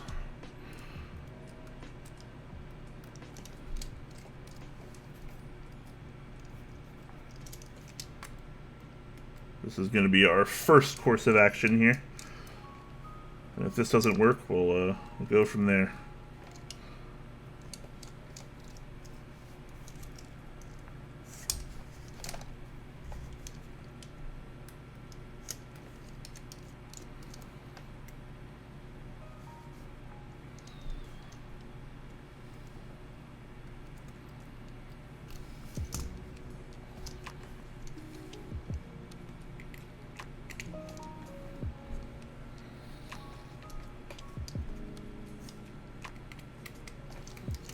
It's almost destiny when you're a build streamer that something goes wrong during the build stream with the build. That's kind of just how it goes every single time, almost. Pretty used to it at this point. Alright, 2, 4, 6, 8. I got all those out. Let's give it a little test again.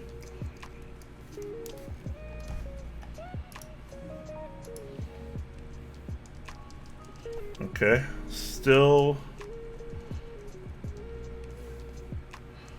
I still have no middle row here, but that did fix my bridge with F10 and plus minus. Everything else works. So obviously that was part of the problem, but not all of the problem. Oops, stop print screening.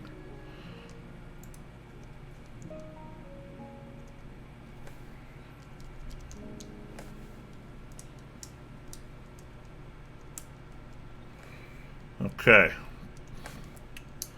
So yes, everything works fine now. except for the middle row still. Nothing on the middle row works at all. None of the middle row keys. And before I didn't solder them. Nope, they're all soldered. Okay.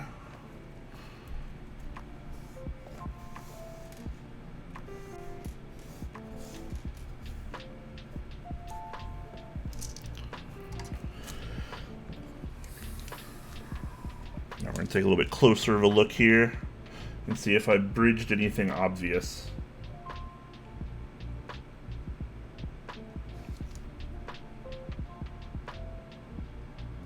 I should look at chat too, just in case.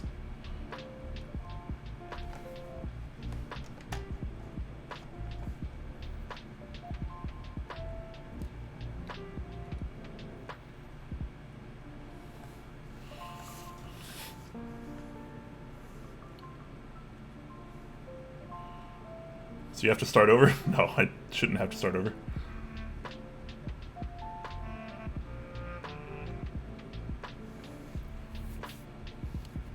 Alright.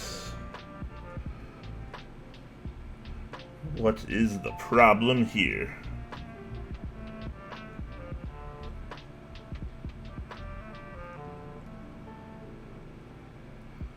What would cause one entire row to not work? That's the real question, right?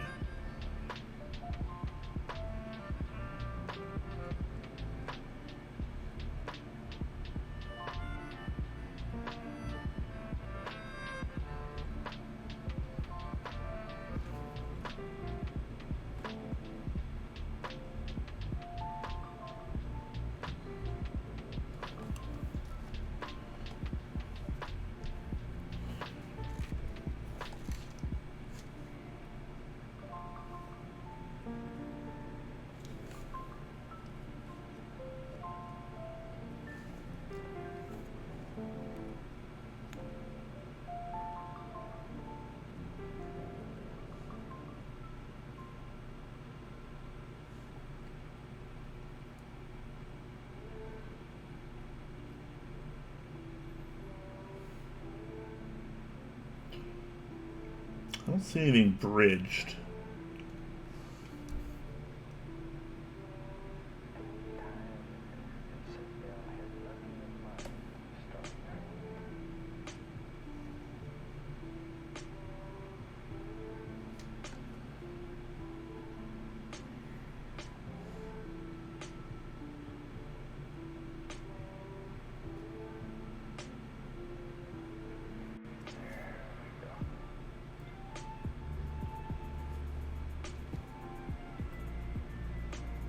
This is what I get for saying at the beginning of the stream that I'm a lazy builder and I didn't want to fully test the PCB, isn't it?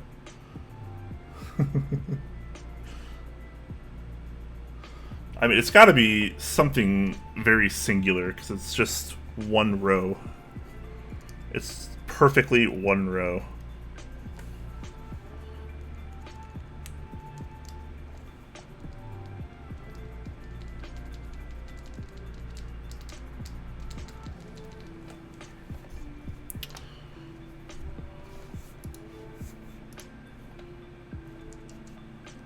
No, they don't register in Bootmapper either.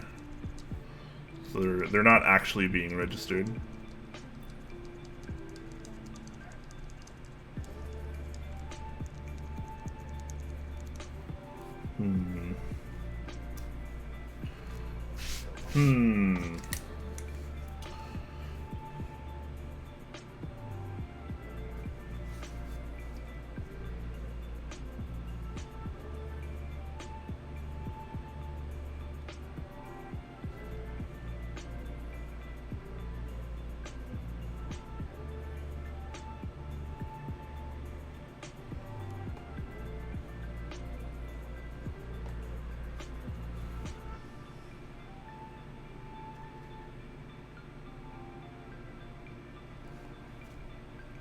Wonder if I had some solder leak on the other side of the PCB.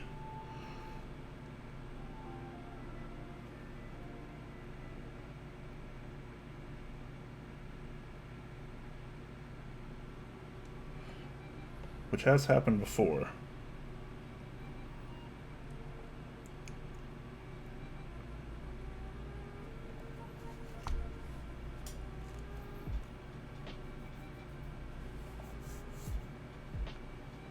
All the diodes look good? Yeah, all the diodes look good. I tempted fate, that's right. Stab, screw, interference. I already took out all the stabs, which solved one of my problems, but it didn't solve this whole thing. I'm thinking about desoldering this whole row, testing it with tweezers, and if that doesn't work, I'm going to check the other side, probably just through the plate. I'll probably just try to desolder this row by itself. Check the other side of the PCB to make sure there's no overflow from the solder that might be touching a trace or another pad or something on the other side. Pretty sure that's going to be my next course of action.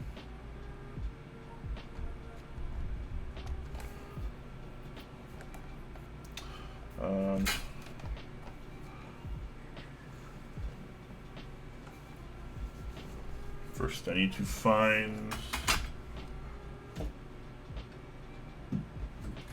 something.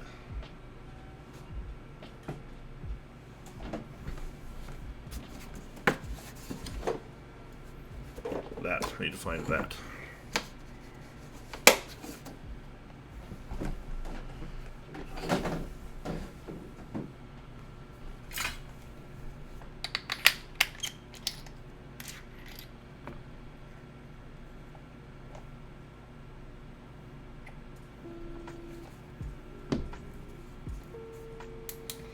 Heat up my soldering iron, then I'm going to clean out the tip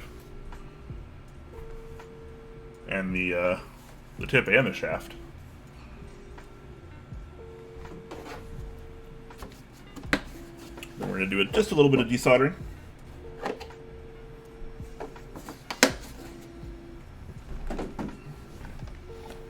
Sorry for the delay, guys. This tends to be how live streams go.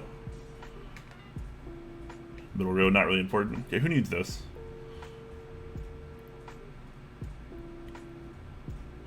Remove all screws. I already did that.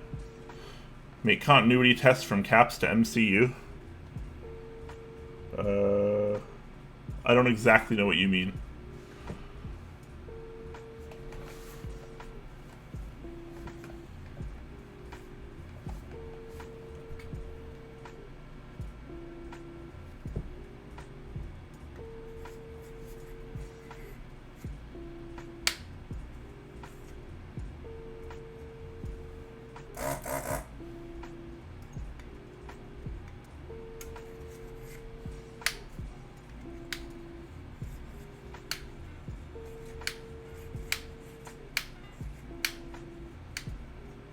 I'm just trying to clean this off stream a little bit.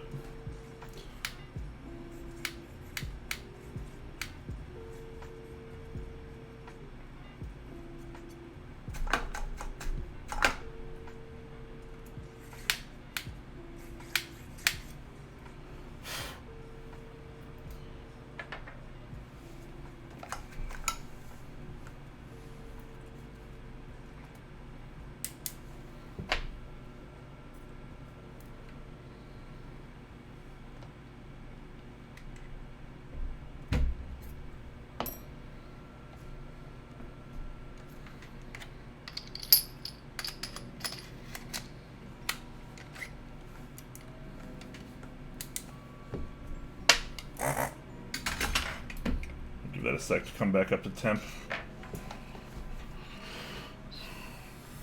Any tools where you can practice soldering? Oh, are there any tools? Okay. You could try to find like a really cheap PCB off someone, maybe one that has like some issues but still like works sometimes, or like, you know, doesn't have too many defects. Something that you can just find for like free or a few bucks. Maybe just practice on that. Practice 6C on Canon keys is a good, pretty inexpensive kit where you can kind of do a lot of soldering.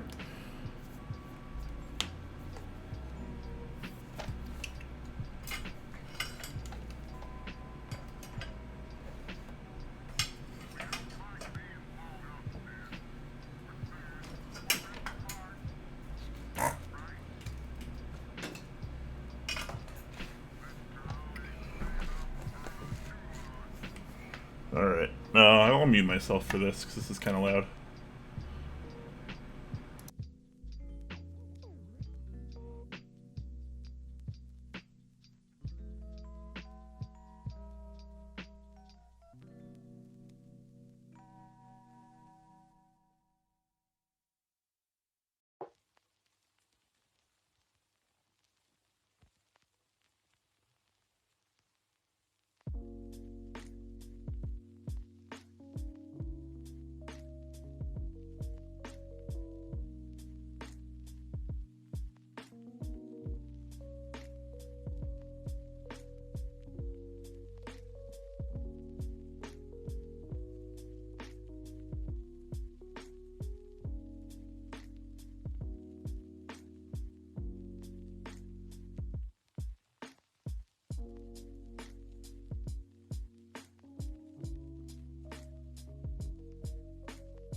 All right.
I don't see any issues on this side of the PCB. No solder overflow onto anything.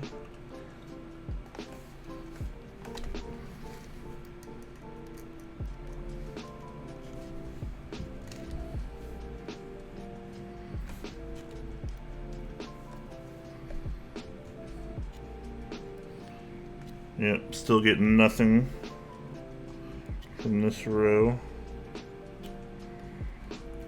So obviously there's something wrong with either the trace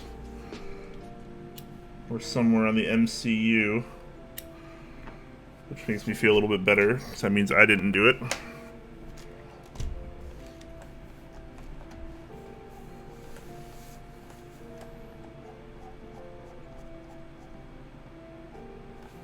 Yeah, decent desoldering gun really helps, like, a lot.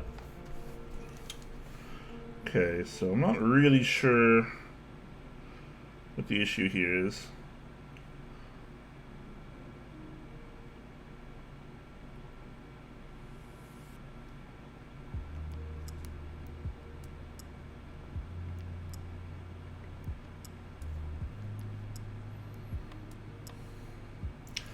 I'm gonna go through and make sure I didn't bridge anything anywhere else.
flux can't cause bridges, right?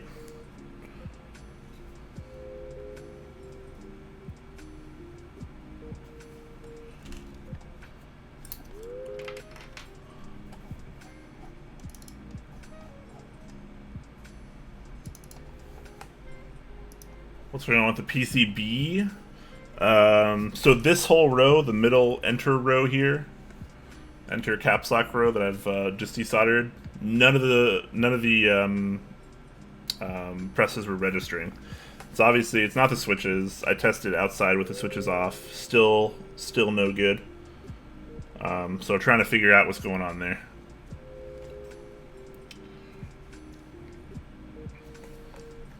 I'm looking around for any kind of issues or bridges, and aside from some flux splatter, which I don't think can cause any shorts, I don't really see any issues.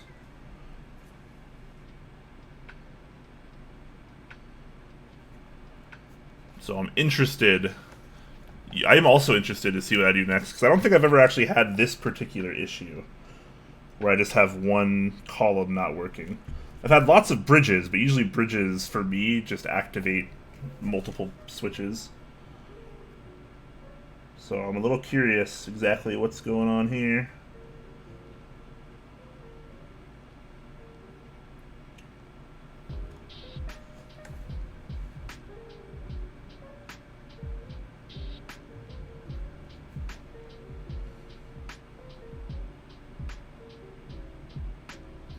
Maybe I should just clean the flux off of it. See if that helps. Because flux kind of just splatters everywhere.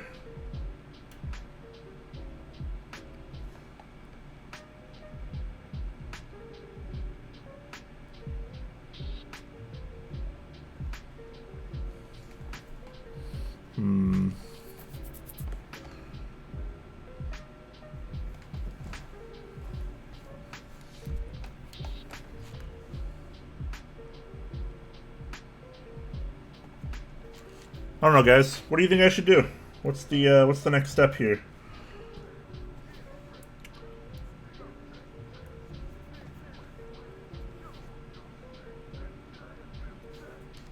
So I'm a little baffled, and I am certainly not a PCB expert.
No, bridging them doesn't do anything.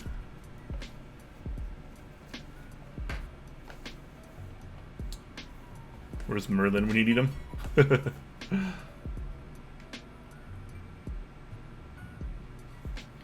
I don't remember exactly which keys I tested before on the PCB. I don't think I tested anything on that row. I think I tested one from the top 3 rows, but not the 4th one. So that was clearly my problem. I do not have a multimeter. I should. You're right, I should.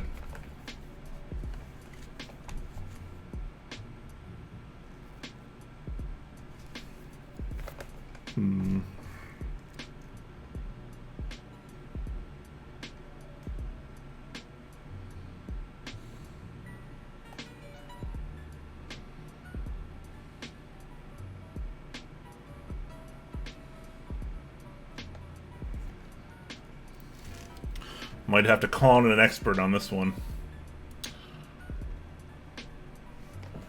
But I think for the time being, I'm just gonna put these switches back in, since it doesn't seem like anything on this side of the PCB is an issue.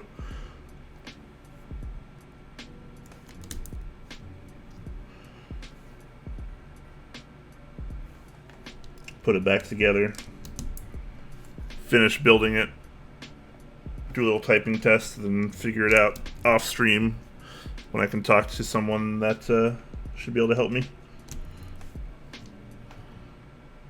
I should become a PCB expert. That way the next time this happens, I'll know.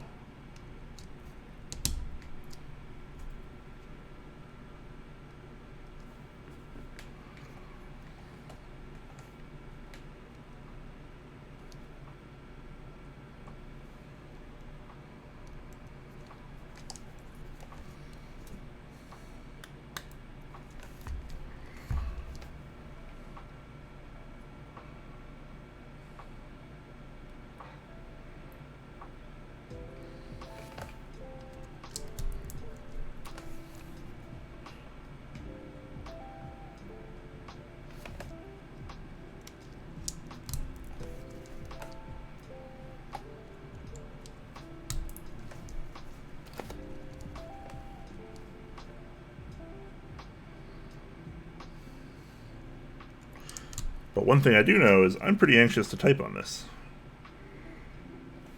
So we're just going to throw it together and do what we can with what we have for the time being. And then I can figure out what's going on after the stream, so that way you guys don't have to sit through this boring nonsense. I'm going to leave those desoldered for now. These are held in pretty tightly by the PCB pins because these are on the thicker side.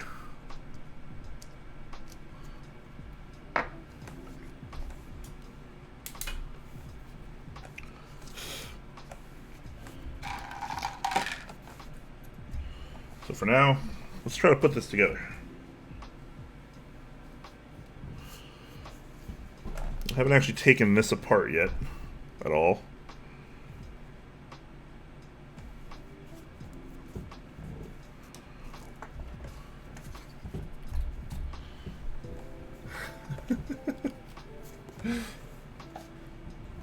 And I think we all learned to test every key on the PCB with tweezers. Yeah, I should start doing that. It just takes so much time.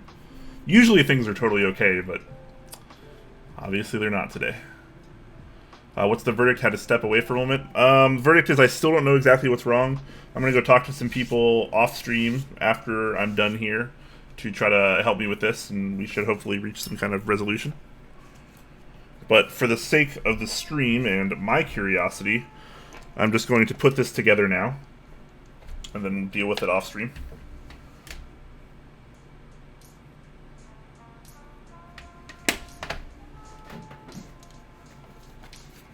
So that way you guys don't have to just sit here and watch me mess around with a bunch of nonsense.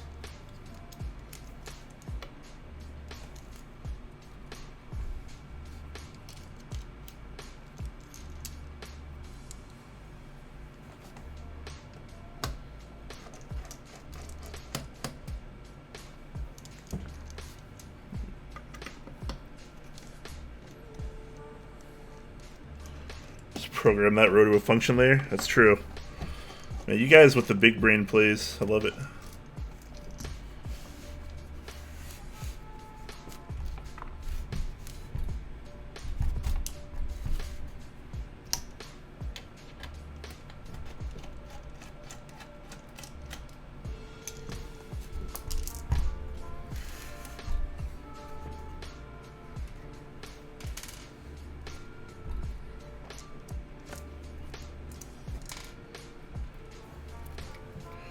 Alright, so there's 4 bottom screws there, and I think the top screws and... Oh, that's... Okay, no, that's... Oh, interesting. That's... Okay, so... Hold on. This is kind of an interesting design. Let me show you how this guy's works. Just a second here. So I think, actually, I need to take these off.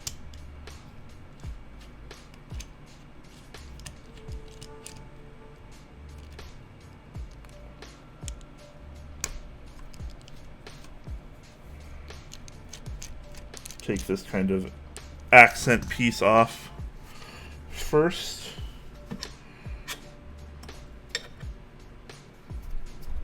And there's actually screws for the top that are kind of just hiding under there. That weren't in there, but I imagine they're in this little packaging. Looks kind of like it.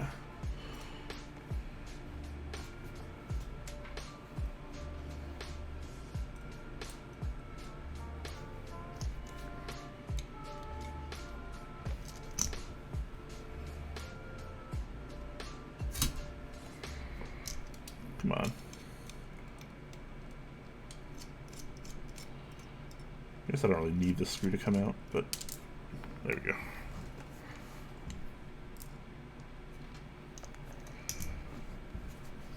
Alright, so that's kind of interesting. So this thing, to fully screw in the top and the plate, obviously you're going to need to take this piece off. So this will be the last thing I put back on. I think for the sake of science, I do want to take the weight out in a second, just to kind of see that as well.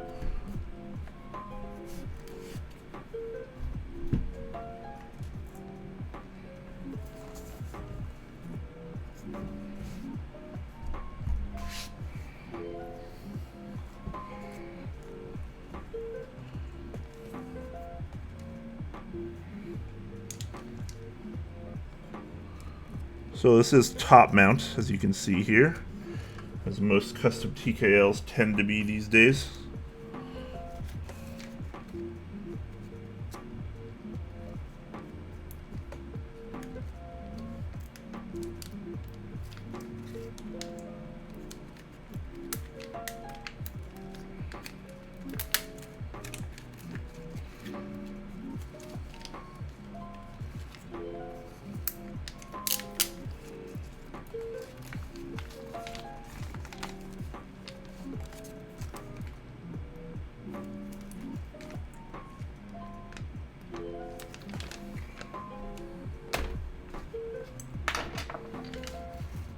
Pour out some of these screws over here. So there's a few different types in here.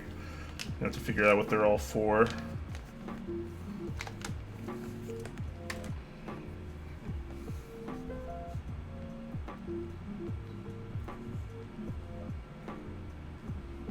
Okay, so these ones are for the top of the plate there. Well, I should probably put the stabs back in correctly, huh? No one reminded me. Feels bad, man. After the stream, I'll put some washers on the stabs or something, some electrical tape, just to stop that previous short from happening on the second row. But for the interest of typing on this, I'm gonna just screw these back in.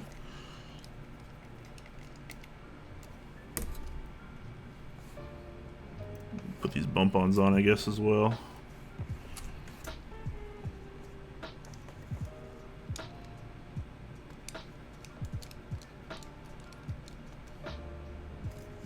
Just don't long screw the short hole.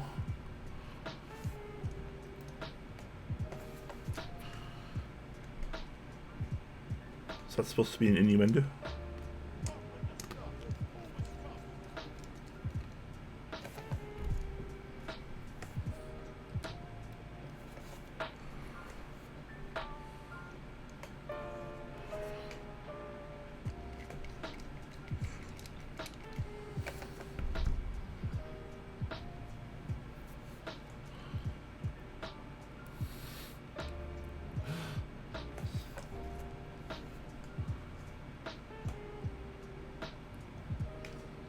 I don't get the reference, unfortunately.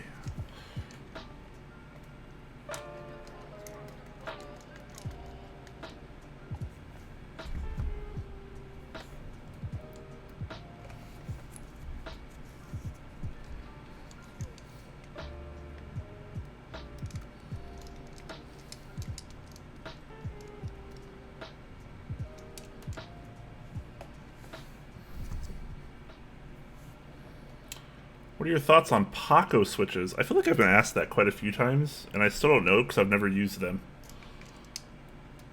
Isn't that just like... What is that? Is it a halo stem and a cream switch? or something like that. It's some kind of combination involving a cream, if I remember.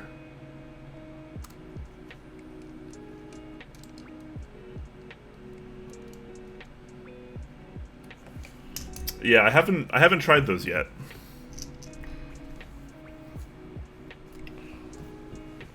I don't know. I guess I should, since people keep asking me to.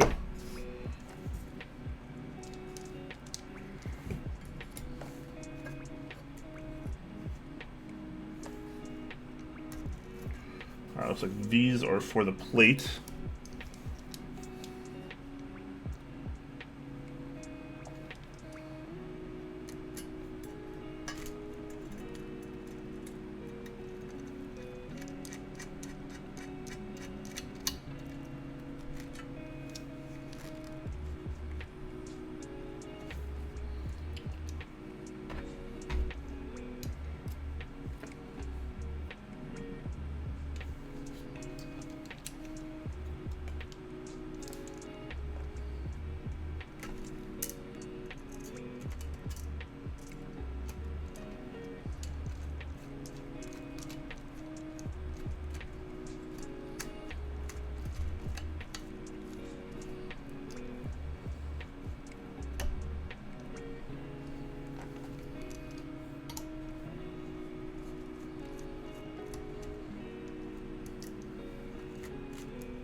Don't quite have this lined up properly.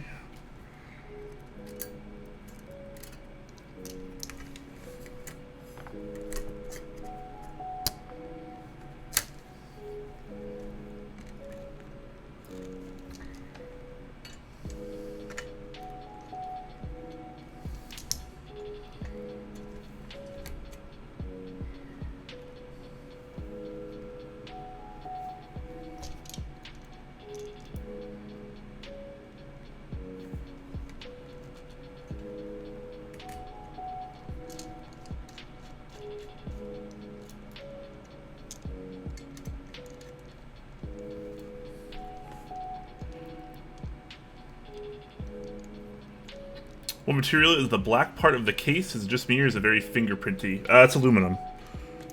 It's a little fingerprinty, yeah. Feels, I think it's anodized. But yeah, it's kind of this kind of like weird, like matte black that you don't see very often. I kind of like it though. Aside that it's, you know, it's a fingerprint magnet.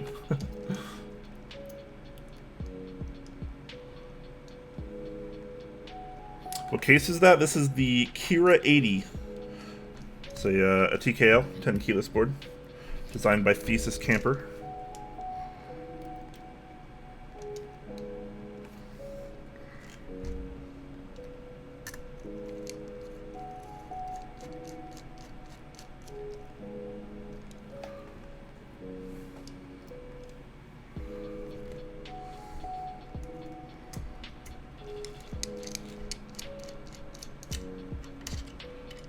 Sirius looks nice. Sirius is nice.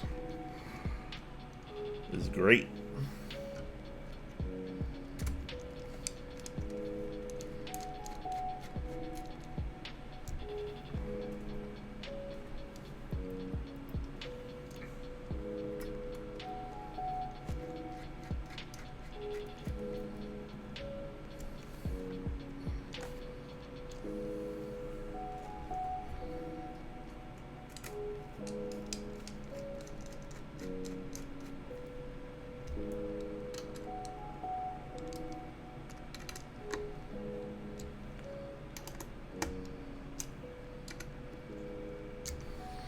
Alright. Looking pretty good. Looks like they give you 2 extra plate screws. I like that. I like when they include extra screws just in case you ever lose 1 or 2. Got some backups. I like seeing that. Okay, just for the sake of this, I do want to take this weight out just to look at it for a second.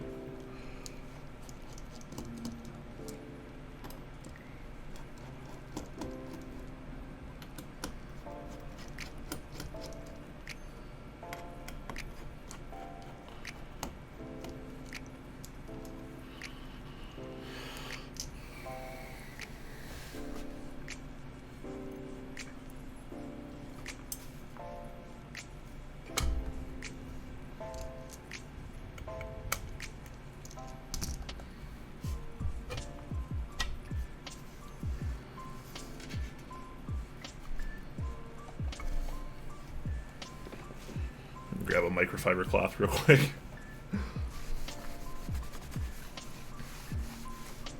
Gonna clean off some of this real quick.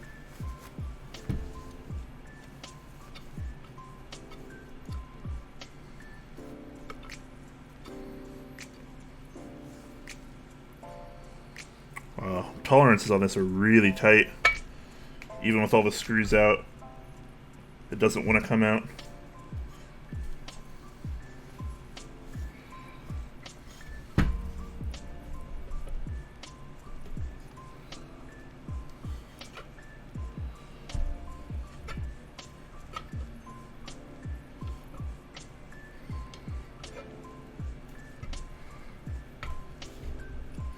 Sheesh, guys, maybe I won't take this out.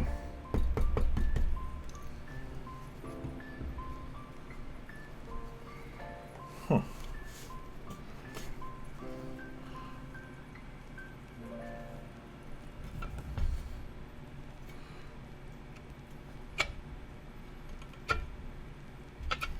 Come on, almost there. There we go. Whew. Boy, that was a procedure. Check that out, though. That is really interesting.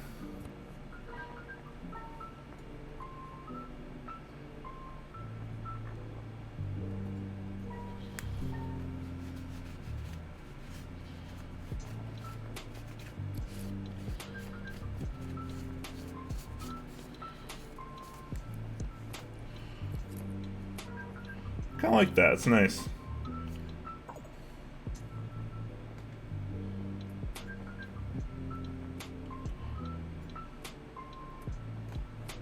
Alright, now that my curiosity has been satiated.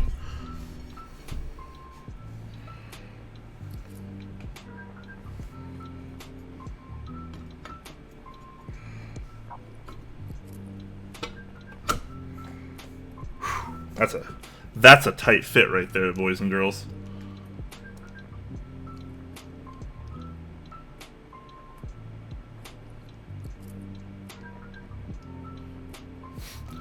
How much is the weight alone? Oh, golly. Alright, guys.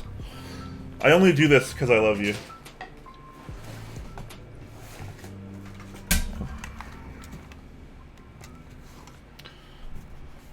I think I know the trick to getting this back out, so we should be okay.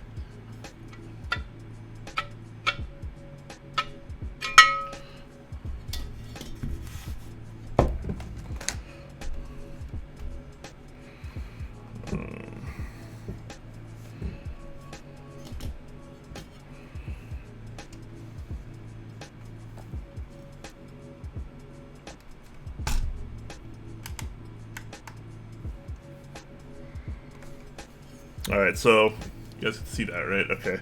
Starting in freedom units, we'll just weigh a couple different pieces, including the weight.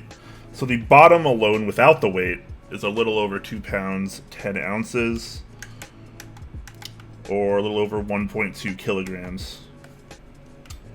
That's just the bottom. The weight alone is 1 pound, 10 ounces, just a little over that.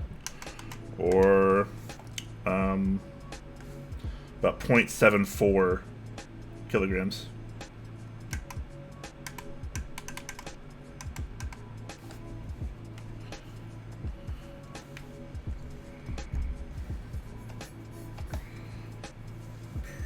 Alright. We'll weigh it again once it's completed. It's definitely not a light keyboard, I'll say that. Let's put this weight back in here.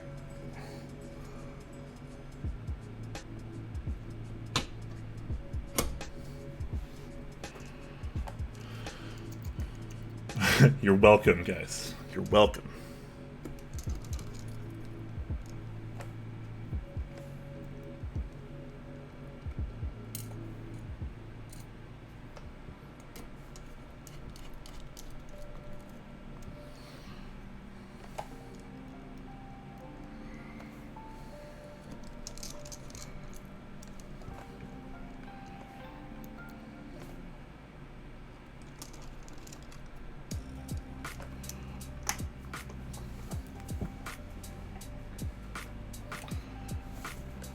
Alrighty, let's finish assembling this, shall we? Ooh, that started to look pretty nice with the inks in there, honestly.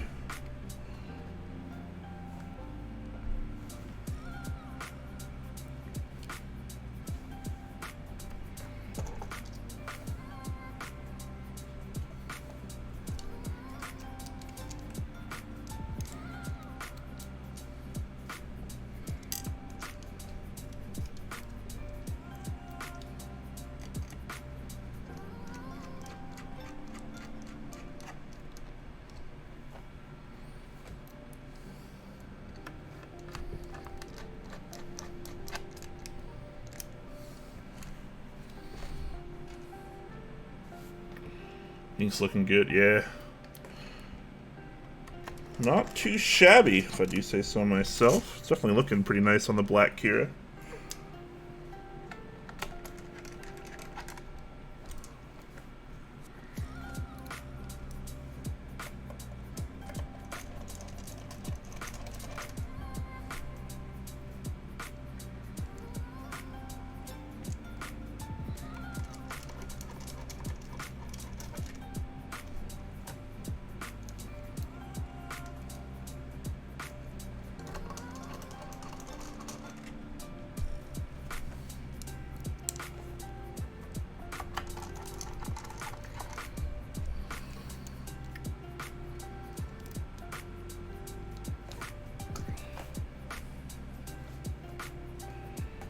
This feels like aluminum as well. This is relatively light.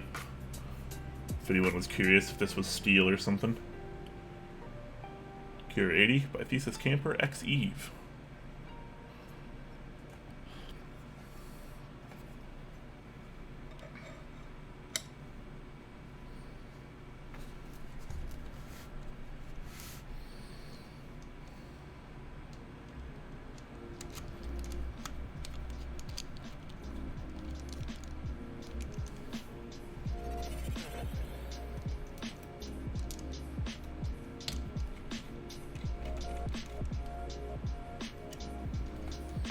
That's where I would be plugging it in if the PCB were working for me.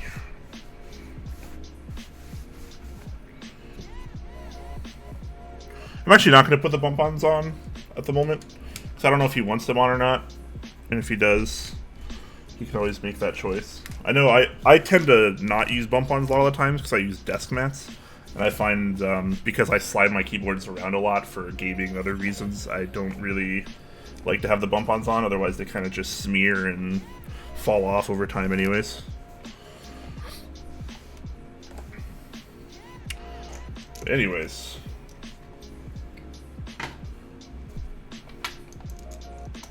Starting to look pretty nice, if I dare say.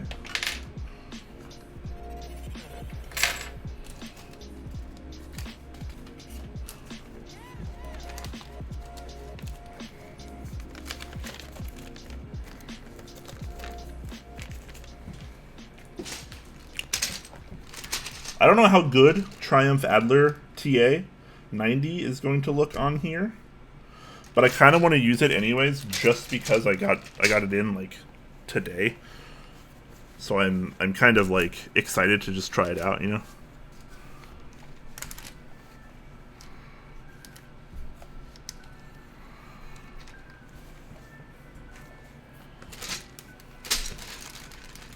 So we'll see what happens. Maybe we'll try something else on it too.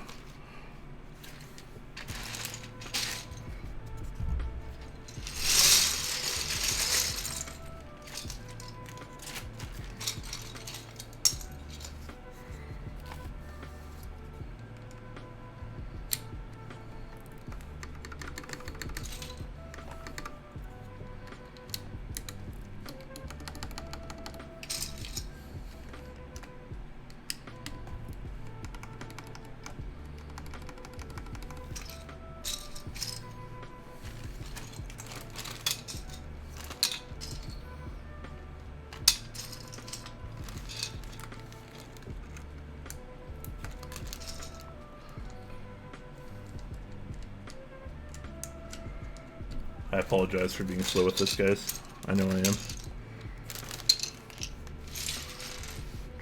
bit more on camera so you guys can see.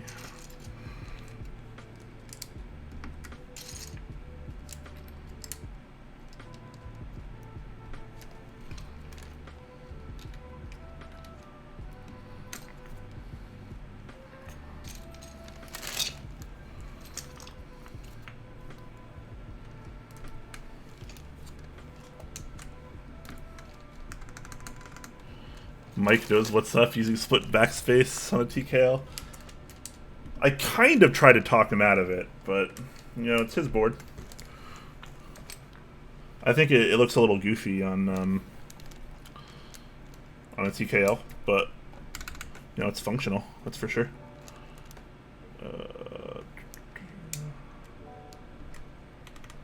Wait, no, that's wrong. What am I doing? Keycap puller, please.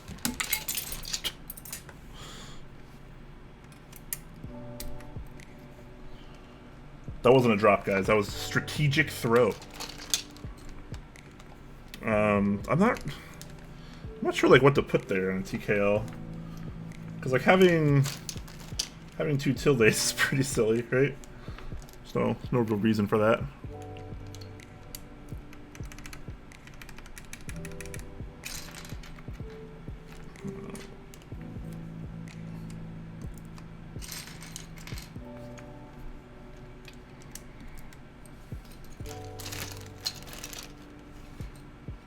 I feel like black keyboards could get away with most sets. Yeah, I kind of agree.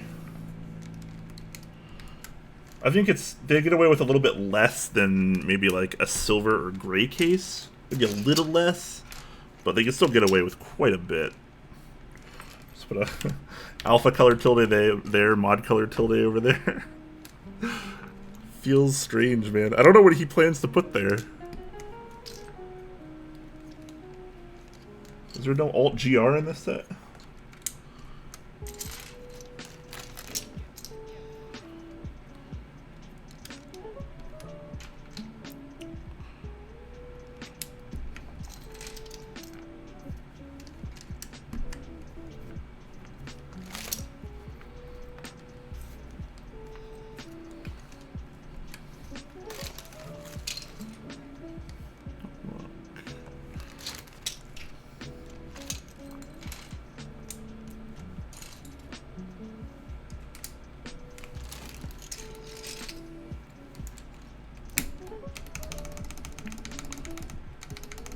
Stabs sound really good on this.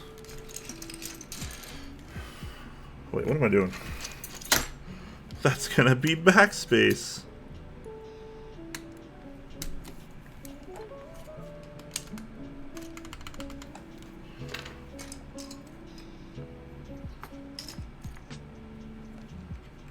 Got row 5 on this bad boy. Don't see that too often. Insert.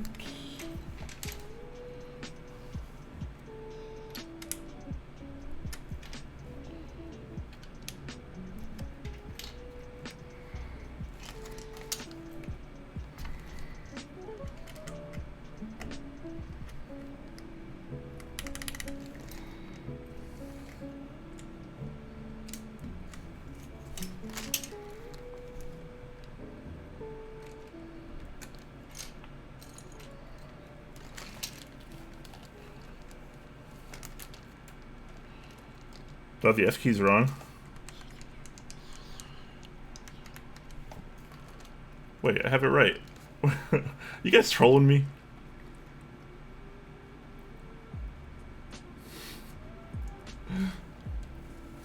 Don't talk him out of a better choice. What keycaps? This is GMK Triumph Adler TA90. Sorry, GMK TA90, which stands for Triumph Adler 90.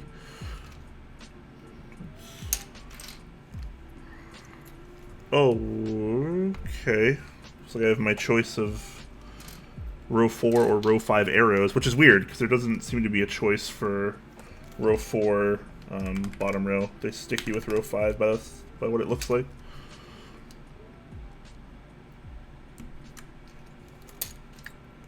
So that's kind of interesting.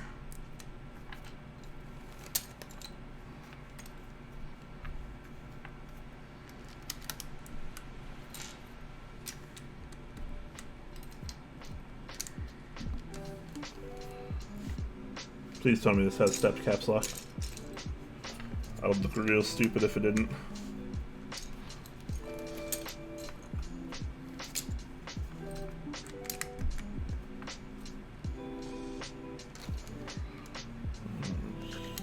Delete. That's the wrong profile end. It's almost like I never build TKLs.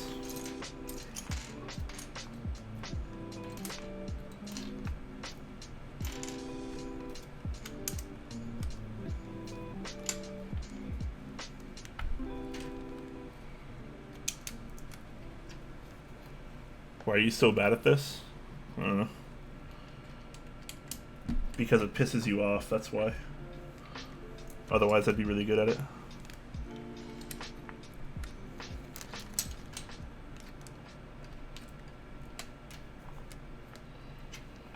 I can't be good at everything, Geo.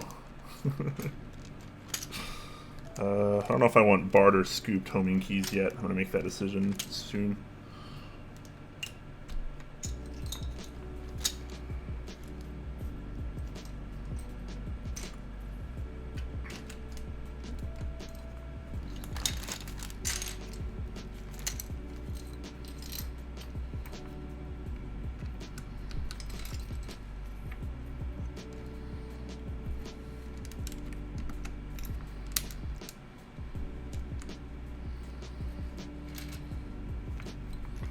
Scroll lock, that's a thing. But this is supposed to be my thing? Putting keycaps on has never been my thing. Everyone else is way better at it, I know, I get it. I'll be okay though, I'll survive. You'll survive too. We'll both survive. Blanks? Is it row 4 blank? It's kind of interesting.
What goes, that's end, right?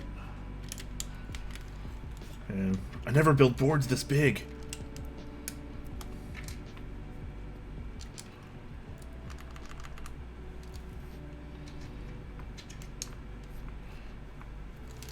What am I, Gloria Gaynor? Yeah, I'm a lot of things. Right? I'm a lot of things.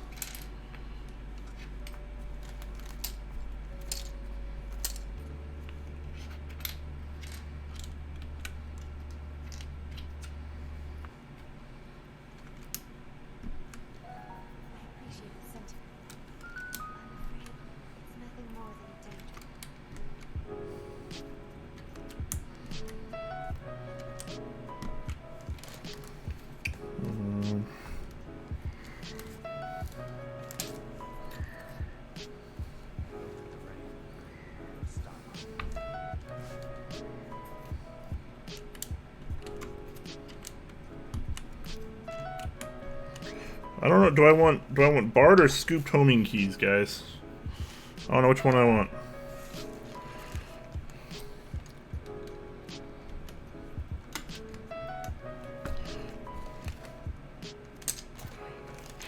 I guess I should keep the theme and use row 5 arrows too.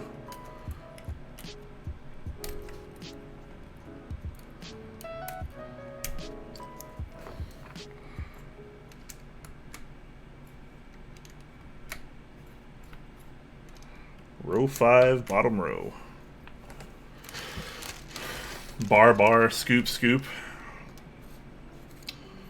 That's pretty split. I don't know.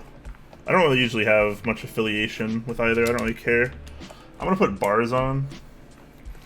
Just I feel like it looks a little more interesting, a little classier maybe. What is this blank for? Why did they give you a blank? Like, what reason? What is this supposed to be?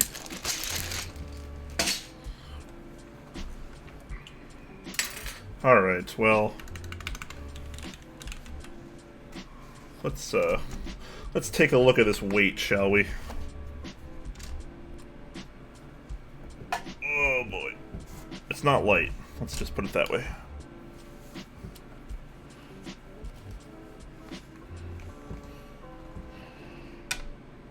Alright, so we have a full build weight of 6 pounds, 4.5 ounces. Or 2.85 kilograms.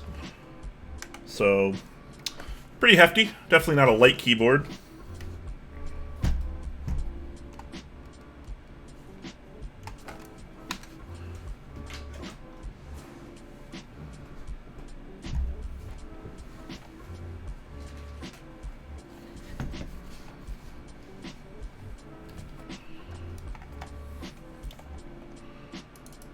Now show us the side. You want to see the side? Okay.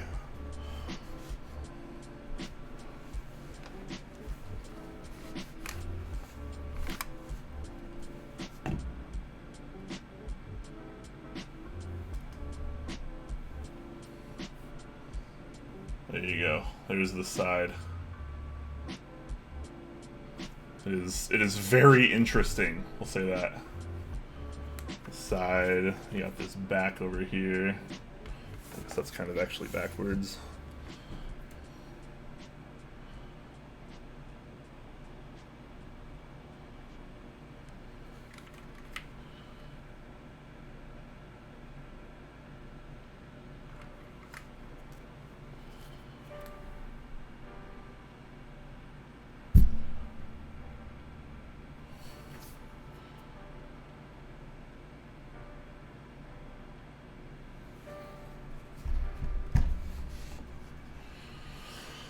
Come on, autofocus. Stop sucking so much. Alright. So let's type on it a little bit, huh? See what it sounds like. Should sound pretty good. I went pretty light on the lube. For those that like me, for those that like me, you should also know me. But if you know me, you know that I like thinner coats of lube because I like the Switch feeling like a more natural version of itself. I don't really like it when a Switch just feels like lube, but I feel like it loses a lot of character. So when I lube switches, or when people ask me lube switches, when I lube switches for myself, I tend to do it very, very lightly. People in the community often like to, what I consider overlube. They use quite a bit, which I don't really like. I mean, you can make a smooth switch by using a bunch of lube, sure, but I think it's always more interesting and it feels better if you can make a switch smooth while still keeping the switch in its true nature and feeling like itself, just a smoother version of itself. Takes a lot of practice, that's for sure. Not everyone is capable of doing it. I've lubed thousands and thousands and thousands and thousands of switches in my keyboard career, so it helps. Jayun, welcome, man. Glad to see you here. What switches? These are Gateron inks. They are lubed with Crystal Lube MCG 111, and the springs are stock springs, but I lube them with GPL 104 oil. I'm going to do a quick typing test here. I'm going to mute my music real quick. I don't have it plugged in because we were having some PCB issues. Seems like me and TKL PCB issues seem to go hand in hand lately. But that's fine. We can still get a little bit more of a representation of how it sounds.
This is using an aluminum plate.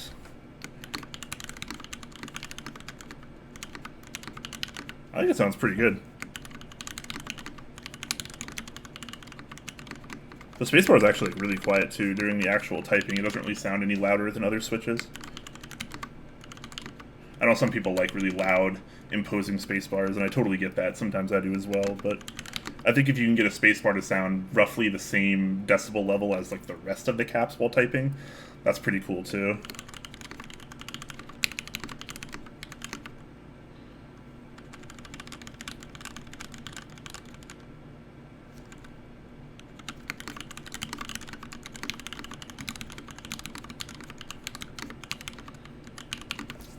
What is Crystal 111 compared to?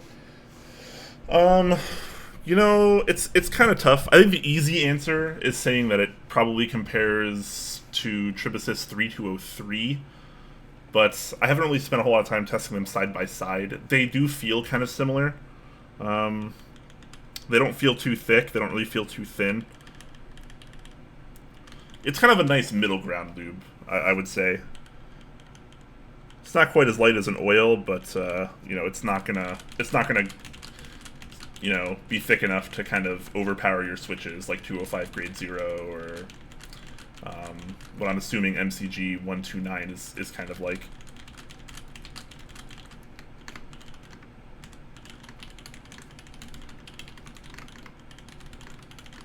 This sounds really good though. I wish it worked. Feels bad, man. Alright, well, you know, it is what it is. Hopefully I can fix this tonight off stream. I'm just going to talk to a couple people that are a little bit more knowledgeable about PCBs than I am.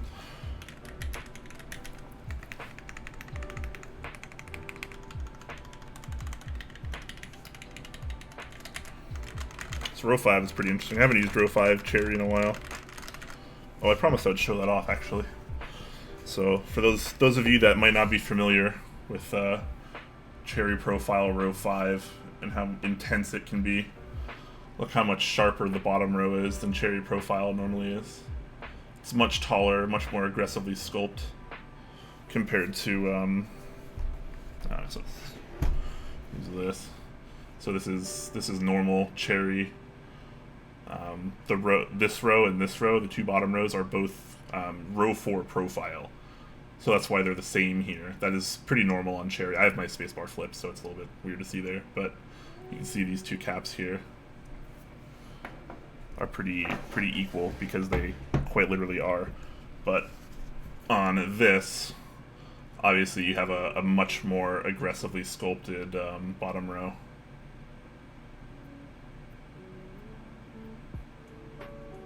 Comes up quite a bit higher.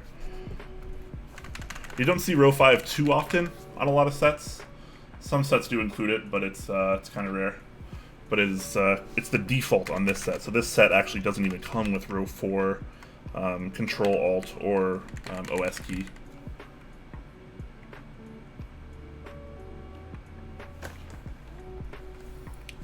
But feels good. It sounds good. I'm excited to get this working so I can play on it a little bit before I send it back to Mike over at Novelkeys.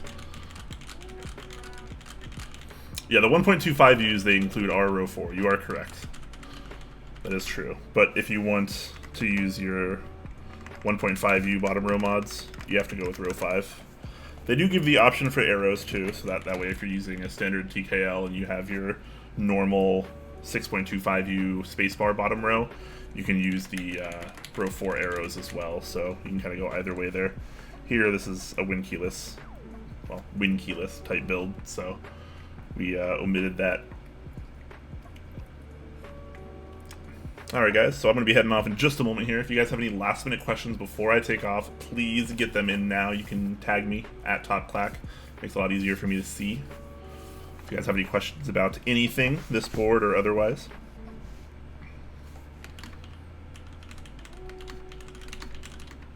Also, shout out to our sponsors, of course. Input Club over at Kono.store. Novelkeys.xyz. zealpc.net/TopClack, that's an affiliate link. kbdfans.cn. and our newest addition to the family, dixiemech.com/topclack, which is also an affiliate link. So if you guys want to buy things from Dixiemech, you can use dixiemech.com/topclack. If you want to buy things from Zeal, you can do zealpc.net/topclack. Either way, that gives us a little bit of a kickback. Doesn't cost you anything extra. It just helps us out quite a bit if you do happen to want to support the channel while you're buying from those particular stores. And of course, over at Novelkeys, you can use our promo code Clackers, one word, Clackers. It'll get you 5% off your in-stock items.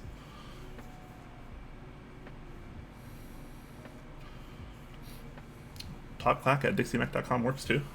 Okay, nice. Fire Bazooka asking, any news about the next TX V2 keyboards, or have the invoices not gone out yet? I'm not sure. I'm not completely caught up on the TX group buys, to be totally honest with you. I remember seeing them when they were being first shown off, but I haven't really kept up with any of that yet. TX keyboards are pretty good. They're pretty tried and true, though. I'm not sure how I feel about the new designs, honestly.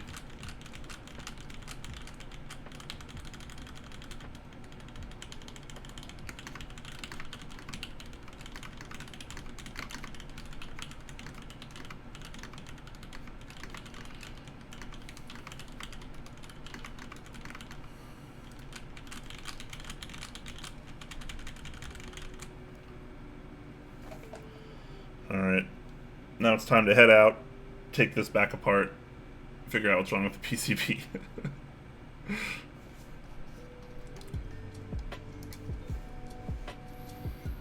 Alright guys, it's been a pleasure. Thank you very much for hanging out with me. Hope you guys had a good time, just like I did.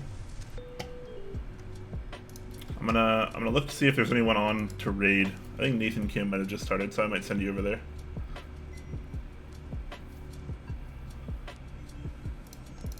Maybe he didn't. Doesn't he usually start at 8 on Fridays? Alright. I don't see anyone else on. He said no stream today? Oh, okay. Well, there you go. Can't send you over to Nathan if he's not there.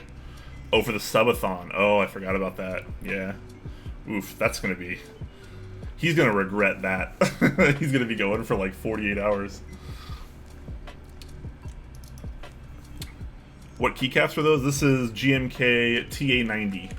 AKA Triumph Adler 90. This ran in group buy about 6 months ago, 7 months ago maybe. Just started shipping out to people. Not too long ago, actually. I picked this up secondhand off a user on Mech Market, or on the Topclack Discord Mech Market, for a pretty reasonable price. I'm happy about it. This is like a brand new GMK set too. Like, this hasn't even really been used. I get to shine it up with my own oils, which is, you know, always kind of an awkward pleasure. Alright guys, well, I am going to head out. Salt Rock Lamp is streaming. Let me check this out. Salt Rock Lamp's a nice dude. Is he streaming now? What is he doing? Lubing? JD45 build with Sakurios. Interesting. Stream quality is a little low, but he's a nice guy. Let's rate him. Let's go tell him that he's nice.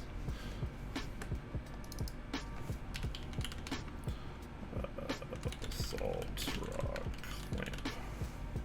Oh, I can't type on this keyboard. Ah! I am not the smartest person all the time, that's for sure. Salt.